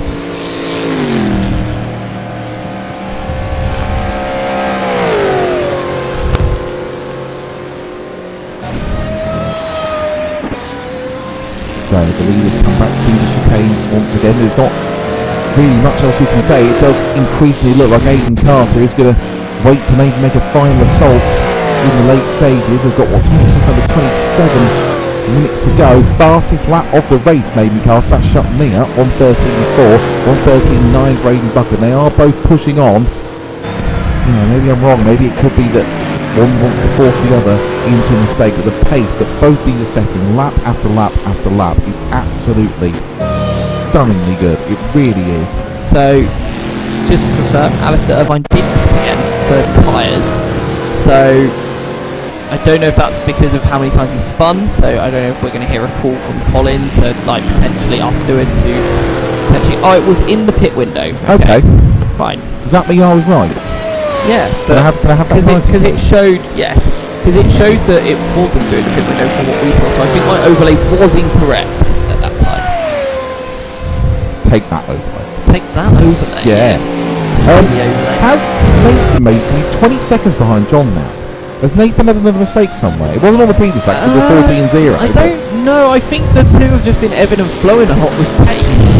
Like sometimes John will show really strong pace, sometimes Nathan will show really strong pace. I don't want to think about we're neglecting the guys at the back, but there are no other close battles on track. I think they come up to that Neil Harris again. They are. Yeah, this is the closest. I mean, you might be wondering why it's so he's lapped someone here. It's a small circuit, as you can see. The lap time's 1 minute 30. Putting them on the details. Yes, I don't know how they do it with that many cars on this sort of track. It's bonkers. Mind blowing. They've had a lot of big accidents over the years. They have. It's into the S's. It's not a good place to catch back. Mark and Neil. Martin's still there. Aiden's definitely going to think about this. Neil just get out of there. To be fair, Stewart's there as well. Oh, a bit of contact. Yeah. To be fair, Neil, that is the position. That is Aiden there, mate. Come on, let him through. Yeah, okay. To be fair, that's the worst part of the track where you could catch that mark. I don't think either Neil or Stewart really have done anything wrong there. That's there was 3 cars in one piece of tarmac, so it's a narrow track. There have been lots of many big accidents at Road Atlanta over the years through exactly that kind of circumstance. Exactly that circumstance, yes. Like varying in pace. But I have to say, Martin's probably seen that and is probably quite a bit more comfortable sat in his Ford right now. It cost Aiden Carter 0.7 of a second in that sector. It's weird that we're talking about that being a big gap in the context of a 90-minute race, but that's how close it is between the two of them. Aiden's dragged nearly 2/10 that back just in that last sector there. Yes. So Aiden's just instantly like, nope, I'm getting myself back into this. Is that maybe telling us that Aiden's got a little bit of pace in his pocket? Could be. Alistair Irving is saying he's in the pits again. Right. That. Yeah. Okay. Interesting. Maybe just going for fastest lap. Who knows? Yeah. Maybe because he's 12th place. Points available. No. Oh. 12th place. You know. I mean, he was on the same lap as Neil Harris. I don't know. I'm more confused than you are with that one. Well, Colin, I can see afterward Colin has stood up. I was realising that Aiden Carter's taken over 3/10. He's done a personal best first sector. Even in the second, he's closed that gap straight away. Aiden's got pace. Aiden's got pace in his... What that Neil Harris has inadvertently done is demonstrate to us that Aiden's got a bit of pace in his pocket. Let's have a look at the lap times now. Buchan 13. Whoa! Aiden Carter 13.3, fastest lap of the race. Aiden's got the pace. It's a question of whether he's going to overtake, and I think that's going to be the story of the last 22 and a half minutes of this race. Lighting up the timing beams all over the circuit there was Aiden. Absolutely phenomenal laps that was. Yeah, game on. I thought that was that, maybe done and dusted, but here we go. Wow. And now we enter endgame. Look, it's me and you, Grant. We're going to get some Simpsons lines in the commentary. We are. So, just over 22 minutes to go. We've got about a minute and a quarter until So Solid Crew arrive. And Aiden Carter is right on the back as we go into the back straight once again. He's closed. It took him, 2 laps to repair the damage that was caused by just, unfortunately, catching the back markers. They're coming up to lap Joe Davison for the first time, I'd like to say. Yes. Joe Davison, as of right now, is still on the lead lap after an hour and 10 minutes of racing. Yeah, I don't think he's had any touch wood, any spins as far as I can see. He's done a great job. I think Joe should be insanely proud of himself. Who was that? Was that Phil? Somebody was just off the track letting him through. I think it might have been Phil. Yeah, I think you're right. Yeah, it must be, because all the other Barracuda cars are still on the lead laps. Yeah, 127.7 for Phil there. Yeah, I didn't see any yellow that, flags though. But that was Phil getting out of the way. He'd probably get out of the way. It must have been Phil, because he's the only Barracuda car that's not on the lead lap. I do wonder if he had a bit of an off and then saw them come in and thought, I'll just stay out the way, because the 127 lap time suggests more than a I'm going to let them through sort of attitude, I think. Anyway, look at this, personal best from Aiden again in sector 1, 22.90, but it's a 22.9 from Martin as well in sector 1. So Martin has pace too. Yeah, I don't know who's going to come up on top of this one. Yeah, it's like a good motor race doesn't have to be 2 drivers or riders overtaking each other and back and forth all the time. It can be knowing that they're both on the limit and both pushing on. For those who've not seen it, that is exactly what got in the MotoGP race earlier today. It was exactly like you could tell they're all on the limit, and that's exactly what we are getting here with these two on the soft tyres. Buchan leads Carter, just over 20 minutes to go, so we're still looking at another, probably 17, 18 laps maybe? It's only an hour and a quarter round here. Comes to the line once again. Lap times this time, Buchan 13.5, Carter 13.8. He's losing a little bit in the middle sector like Aiden Carter, but still very much in touch. Yeah, still there. Joe Davison to 14.7. They're not catching him that quick. Joe's been lapping really quickly these last 2 laps. Is that Buchan off? Buchan's off. Buchan is off. He's made the mistake is made with 20 minutes to go. And Martin Buchan has handed the lead to Aiden Carter with 20 minutes to go. That could be the decisive moment of this race. Grant is feverishly trying to find a replay, and Aiden Carter is in the lead. There's Buchan. Just saved the spin. Just saved the spin. So easy to do at turn 3. Blind and off camber. And Aiden Carter suddenly leads by 2 seconds. He wanted to put the pressure on Martin Buchan, and he has succeeded. The mistake is made by the Scotsman. That was the smallest of errors as well, but I have to say Martin caught that perfectly. If he hadn't caught it, the race was over. Yeah, absolutely. I mean, only being 1.3 off with 90 minutes to go. I mean, it was 1.9 in the last sector, wasn't it? Is Martin It Buckley was. going to do the same thing? Yeah, Aiden's just done a 35.5 in middle sector. Martin's done a 34.9. He's closing the gap up again. And it wasn't that he lifted off because of the incident, because it was in sector 1. It was well before the sector line. Yeah, Aiden just had a bit of a scruffy middle sector, so it's not over yet. Oh, yes, it is, because Martin has just binned it in turn 1. He's just absolutely lost it in turn 1. That was almost like watching Damon Hill at Hockenheim. And John D. Smith is through. John D. Smith's through into second place. John D. Smith is through into second place. No, he's not. No, that was literally... Or was that Phil recovering? That's Phil recovering. That's Phil recovering. I'm sorry. So, he just lost the back end going in. It literally looked what just... did we say about overheating tyres and spins previous Absolutely. spins? So watch this in turn 1. So, as I said, loses the rear very early. Big snap Look how there. much that twitched. That is overheated tyres, definitely. Straight into the barrier. So, like I said, very reminiscent of Damon Hill at Hockenheim in 1995. Yeah, 95. Hang on. On lap 2, wasn't it? Oh, there you're getting me. 95. It was 94 or 95. It was definitely one of those two. Berger won 94. Berger did win 94. And I think it was just Schumacher Berger throughout 94, so I think it must have been 95. I think it was 95. Yeah. Hill had a stinker in 95. Absolutely. Yes. So, yeah, that was a huge crash there for Martin. He's going to be livid with himself. But you have to keep your cool. So what are the gaps? Aiden leads Martin by 11, who leads John Dean Smith by 12, who leads Nathan by about 19. Leads Aaron by 13, leads Stanley by 9. So there's no... The closest gap on track at the moment, Force we've got, is about 9 seconds. Yes, unfortunately That so. has, most likely, decided the race in Aiden Carter's favour. Potentially, yes. But that just shows, that's the pressure. That is the pressure that Aiden Carter put on. Martin would have seen how quickly he recovered from the back markers traffic. He saw he got the pace. He put Martin under pressure. He made the mistake, and then because the overheated tyres, the mistake bred another one. But you know what? Martin's not giving up. He's done a 23.0 in sector 1. Martin. So he's not. I think at this point now, it's like, well, if I spin again, I spin again. But 17 minutes left. The gap's 11 seconds. like I heard a slight disappointed Scott noise. It is about as unlikely as MK. Hang on a minute. Martin's taken out 7 tenths in sector 2 alone. He has. I was Aiden about to is- say it's about as unlikely as MK Don's winning that Aiden's playoff game last struggling night. in sector 2. That's 16 about the third lap sector. in a row where Aiden's done a 35.4. Martin's done a 13.4 compared to Aiden's Martin 14.9. Buchan took a second and a half out of... He can't. No, he can't. I didn't watch my football team lose 8-1 on aggregate yesterday to then see a comeback of this proportions, which isn't possible. I don't think anything's impossible in this sport.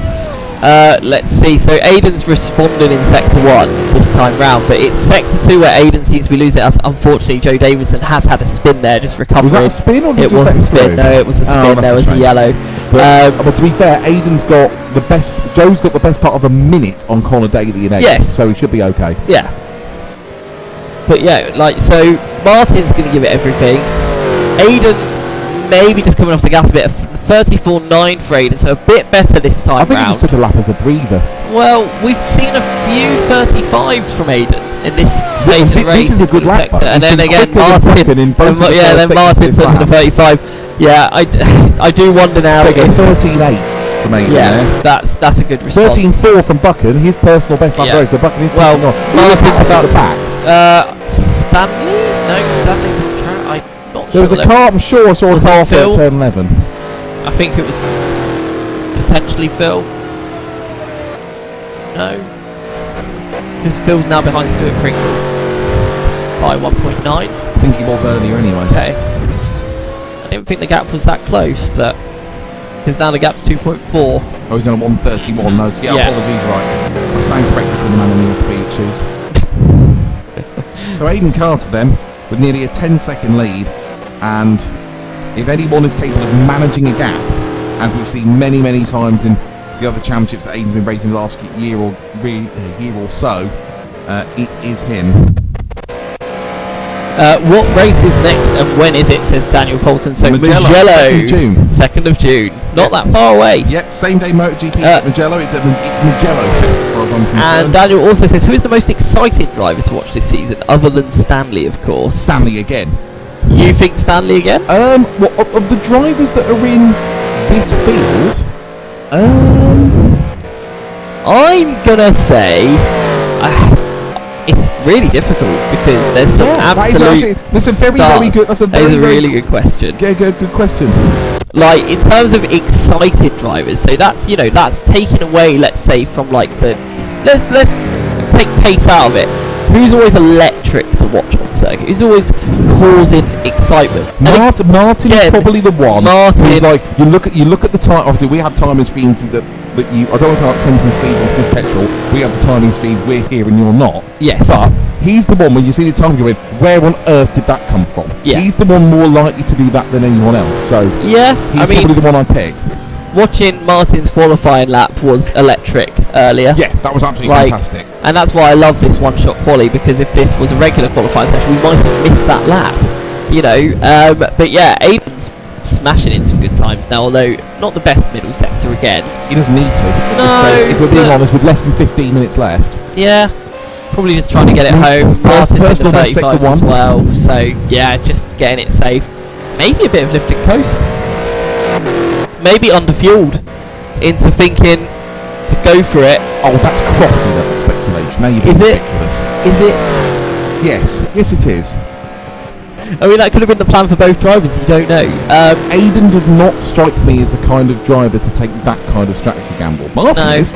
I think actually, and that's probably to come back to your question, Daniel, that's probably another reason we like watching Martin. That you say that. He is known to come up with, to go left field on strategy, even in touring car races with tyres. That's true. But remember Aiden at Knock Hill doing all those overtakes around the outside? Yeah. Aiden at Croft again. At the hairpin. Yeah, so those two I think are super exciting. But I'm going to throw my hat in the ring and say Aaron Daly. You never know what's going to happen next with Aaron Daly. You never know what's going to happen next with Aaron Daly. And I'm going to get, because Martin fucking did me earlier, it's like watching Scotland at football, that's why I like it so much. Oh, look at this, one of our regulars from the touring cars has commented. This is Chris Wilson saying he's going to check his diary for Mugello. Great track. You would be very welcome. Yes, Chris. Absolutely, Chris. You are more than welcome to come and join us in the combox for that one. Well, I wonder if he means to drive. Okay, well, I think he means to drive. Okay, well, if you're not driving, you're more than welcome to join us in the combox anyway. Yeah, absolutely, Chris. So let us know what it is you want to do. Get in touch, and we'll try and get you on the grid. Yeah, and we have Genevieve keeping well. Yes, absolutely. So, not a huge amount going on the circuit in terms of battles and stuff like that. So I think we've hit maximum Peter. We have. Phil is starting to just close the gap to Stewart, but we might run out of time. 3.7 seconds is the gap. Yeah, he lost a second and a half on the last. Unfortunately. Did he? Yes, he did. Tenths there. Although no, he gained 3 tenths on the last lap. Stanley gained half a second on there in 8 seconds. Yeah. I really hope Aaron keeps doing such a good job. Yeah, we really don't want to jinx that. We really don't want to jinx that, because last on the grid, and knowing how the propensity for him to have a spin. Yeah. And we're now an hour and over 19 minutes this race, and he has done an outstanding job. Chris Wilson says 5th place. I'll be happy over the moon. Chris Wilson says, "Mic me up. I'll race and commentate." Now we've been warned about this, haven't we? Yes. So I'm being concerned about the language. Yes, I'll refer you to both Selected David McCall on that one. Yeah, Alistair Irvine has pitted again, I think.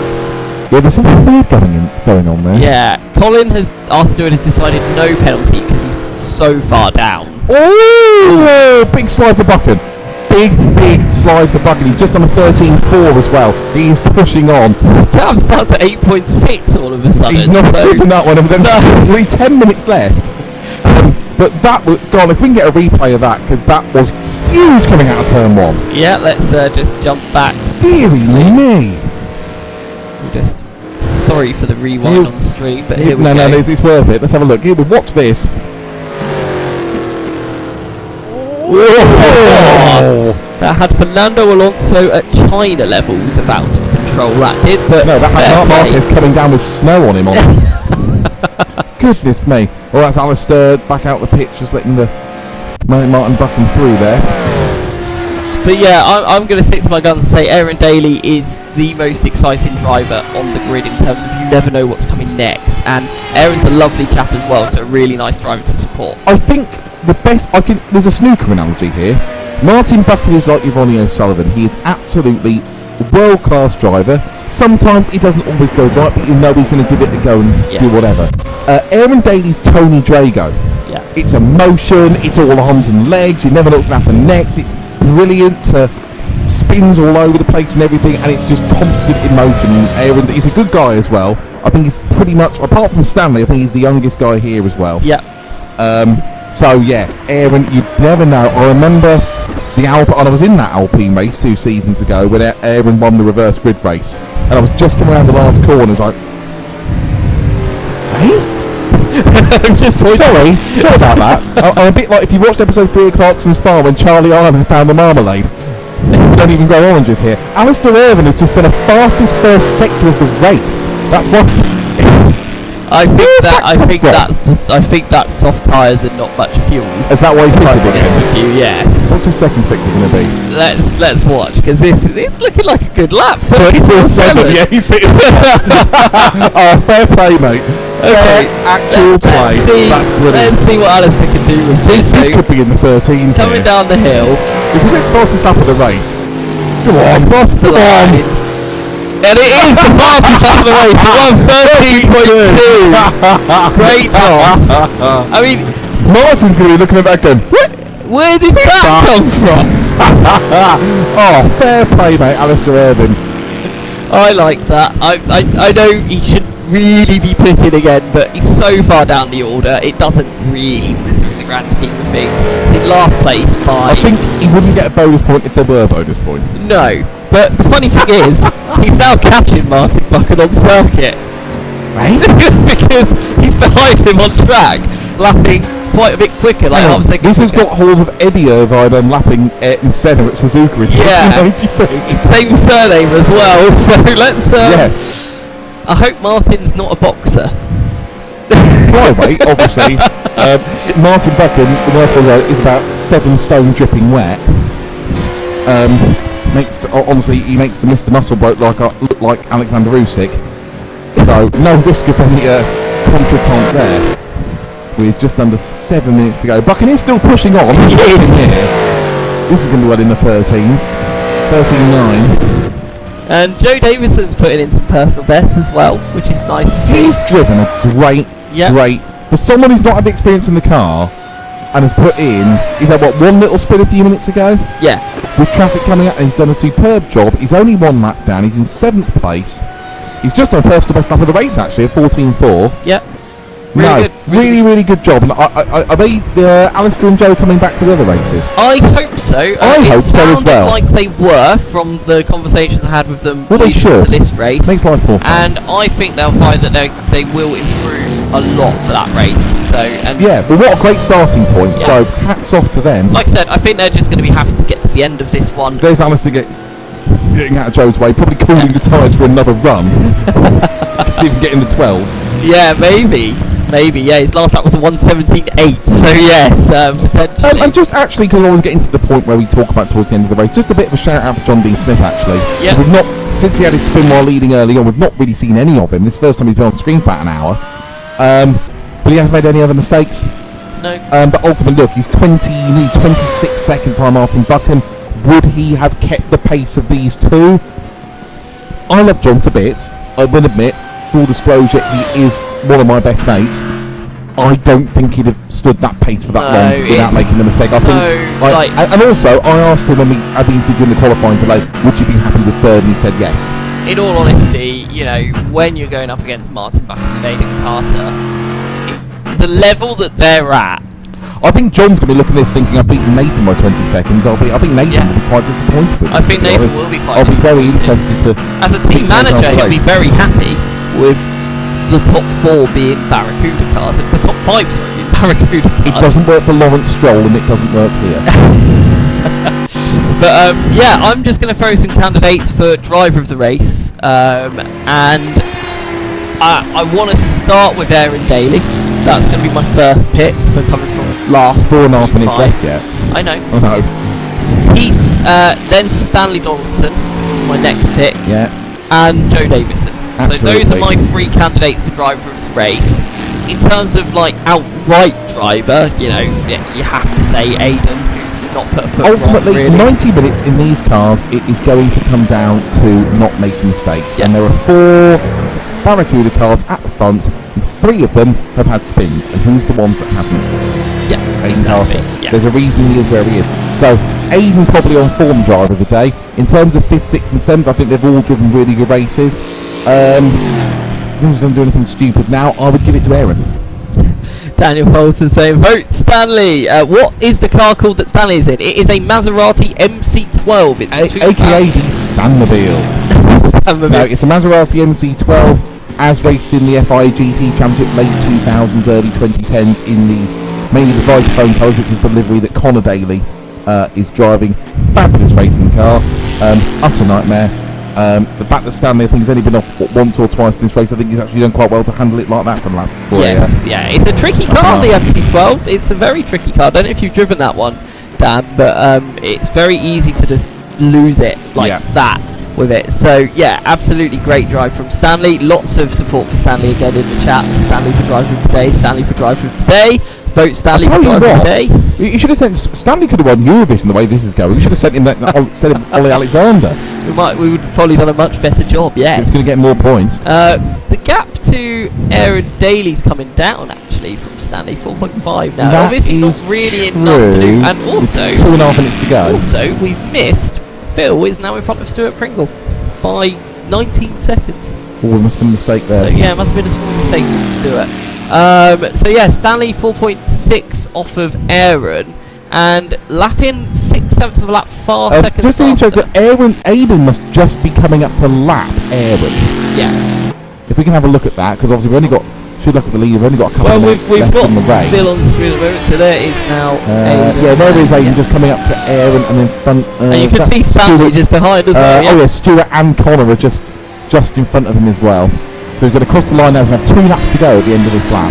Yeah, so it would have been really interesting to see what the pace of the top 2 would have stayed like in this part of the race, I have to say, because they're now in the Aiden's doing 1:30. Of excitement. Yes, that had been the case. but like they're still doing like 14-0 for Martin, 13-9, they're still doing 13. Martin. Obviously they're on the socks now, second half of the race, but yeah, the lap times have been absolutely sublime. Yeah, so these two. Oh, Martin's binned it again, unfortunately. Oh, he's got only 30 seconds on John. He does nearly have 30 seconds on John, so that just shows you how quick he is, because that gap massively came down earlier, but already opened back up again. Well, just as my closing remarks, John.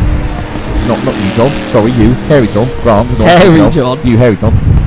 This has been a very entertaining 90 minutes. I really enjoyed this. It has.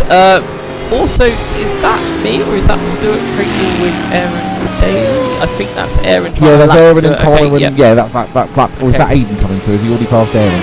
Aiden is not through yet. No. Oh yeah, that's Aaron in the Corvette. Yes, that's Aiden behind them. Yeah. So I think Aiden's just lapping. Aiden probably looking at Stuart ahead and looking at the back markers and thinking, I can just follow with him. I mean, he's got 13 seconds. I don't need to try and do this for the sake of we have got 45 seconds left. This is Aiden coming through to start the last lap. This is the final lap for Aiden Carter in the lead, and just got to keep it on the grey stuff now. Just nice steady lap home. No unnecessary risks. I reckon Aiden will just follow Stuart around. It'd be mad not to. Yeah, because Martin with that mistake is now 11 seconds behind. Oh wait, has someone gone off there? Yellow in sector. There was the yellow in sector one. It's gone away very quickly, so I think that was just a little brush on the grass. We don't want anyone losing it at this stage. No. But I think a great job from all of the drivers. It's a tough track, this circuit. To stay focused for 90 minutes is hard around here. For anyone. Anyone. Yeah, we've done a couple of endurance races if I'd raced here. in this, I'd have had a couple of spins. I'm not. I certainly can't denigrate anybody for effort today. It's been a good race. It's been clean. We haven't had any driving standard incidents as far as I could see, really. No, not really. No, just a few other than unsafe rejoins. Yeah, the race itself has been very clean, and to be honest, like more action than I expected, which is always good to see. And with Mugello next, I think we've got lots to look forward to. Mugello is going to be So, fantastic. here is the man who survived the onslaught from the rest of the Barracudas through turn 11, through turn 12, Aidan Carter, Simply Race Sprint Series winner at Road Atlanta. A great win for car number 42, the Lamborghini. Great win for Aidan Carter, superb pace and forced mistake out of Martin Buchan. Here is Martin Buchan, his partner obviously still going to finish in second place. Comes across the line, the final gap at the line is 10.4 seconds, and then we're going to pick up John Dean Smith. Here he is, led the early stages, had a spin. Would he have kept the pace to the top two for 90 minutes given their pace and the different strategies? I'm not so sure, but he is still going to pick up a podium finish. I'm sure when he wakes up tomorrow morning, he will still be very happy with as he comes into the final chicane. Then it should be Nathan Burton and Aaron Daly fourth and fifth. In fact, it will be because Stanley Donaldson and sixth finished a lap down, so they're not around to catch him, so they will finish fourth and fifth. Here comes John Dean Smith to finish third. It's going to be a lockout of the top 5 places for the Barracuda team. Third for John Dean Smith. And then we await Nathan Burton. Here he is coming into the chicane. Very quiet race for Nathan. Actually, it'd be interesting to hear from him why he didn't quite have the pace today. I thought he might do a little bit better. Obviously got caught with the back marker incident earlier on. He comes across the line now to finish in 4th place. And then here is Aaron Daly. No mistakes, great job, last on the grid, his brother behind him and finishes 5th. What a great job in the Corvette for Aaron Daly. Stanley Donaldson there's already crossed the line and lap down, finished 6th. Joe Davison in the blue Lamborghini you can see behind him is finished in 7th. Then Connor Daly, Stuart Pringle, Phil Webb, Neil Harris, Alistair Irvin, who did set the fastest lap of the race semi-legitimately, and then Gareth Ball unfortunately was a retirement earlier on. But yeah, I'll tell you what, Grant, we've got 4 more races of this coming up over the course of the summer, and I think we've got a lot to look forward to. Yeah, I personally cannot wait for Mugello. It's only 3 weeks away. Istanbul as well. I think Istanbul is going to be fantastic. I mean, I'm going to Sachsenring for MotoGP. I love it as a track. It's just round an industrial estate. Sachsenring is a brilliant circuit, to be fair. That is a completely different proposition from everything else. I'm really looking forward to that. Absolutely. And then our final race at Red Bull Ring as well, which all the drivers know like the back of their hand. Nice wide, plenty of chances for overtaking. So hopefully for a really good championship finale. Yeah, so congratulations to Aidan Carter and Martin Buchan and John Dean Smith. Thank you all very, very much for joining us this evening. I hope you've really enjoyed this first race of the Simply Race Sprint Series. Second round at Mugello, same kind of time, Sunday evening, Sunday 2nd of June, just 3 weeks away. We hope you can join us for that. In the meantime, if you want to try these cars or any cars or any tracks to take your fancy at Simply Race, get on to simplyrace.co.uk, come down to the venue in Milton Keynes. We'll be very happy to see you. Thank you again very much for joining us. We'll see you at Mugello in 3 weeks' time. Congratulations at Road Atlanta to Aidan Carter.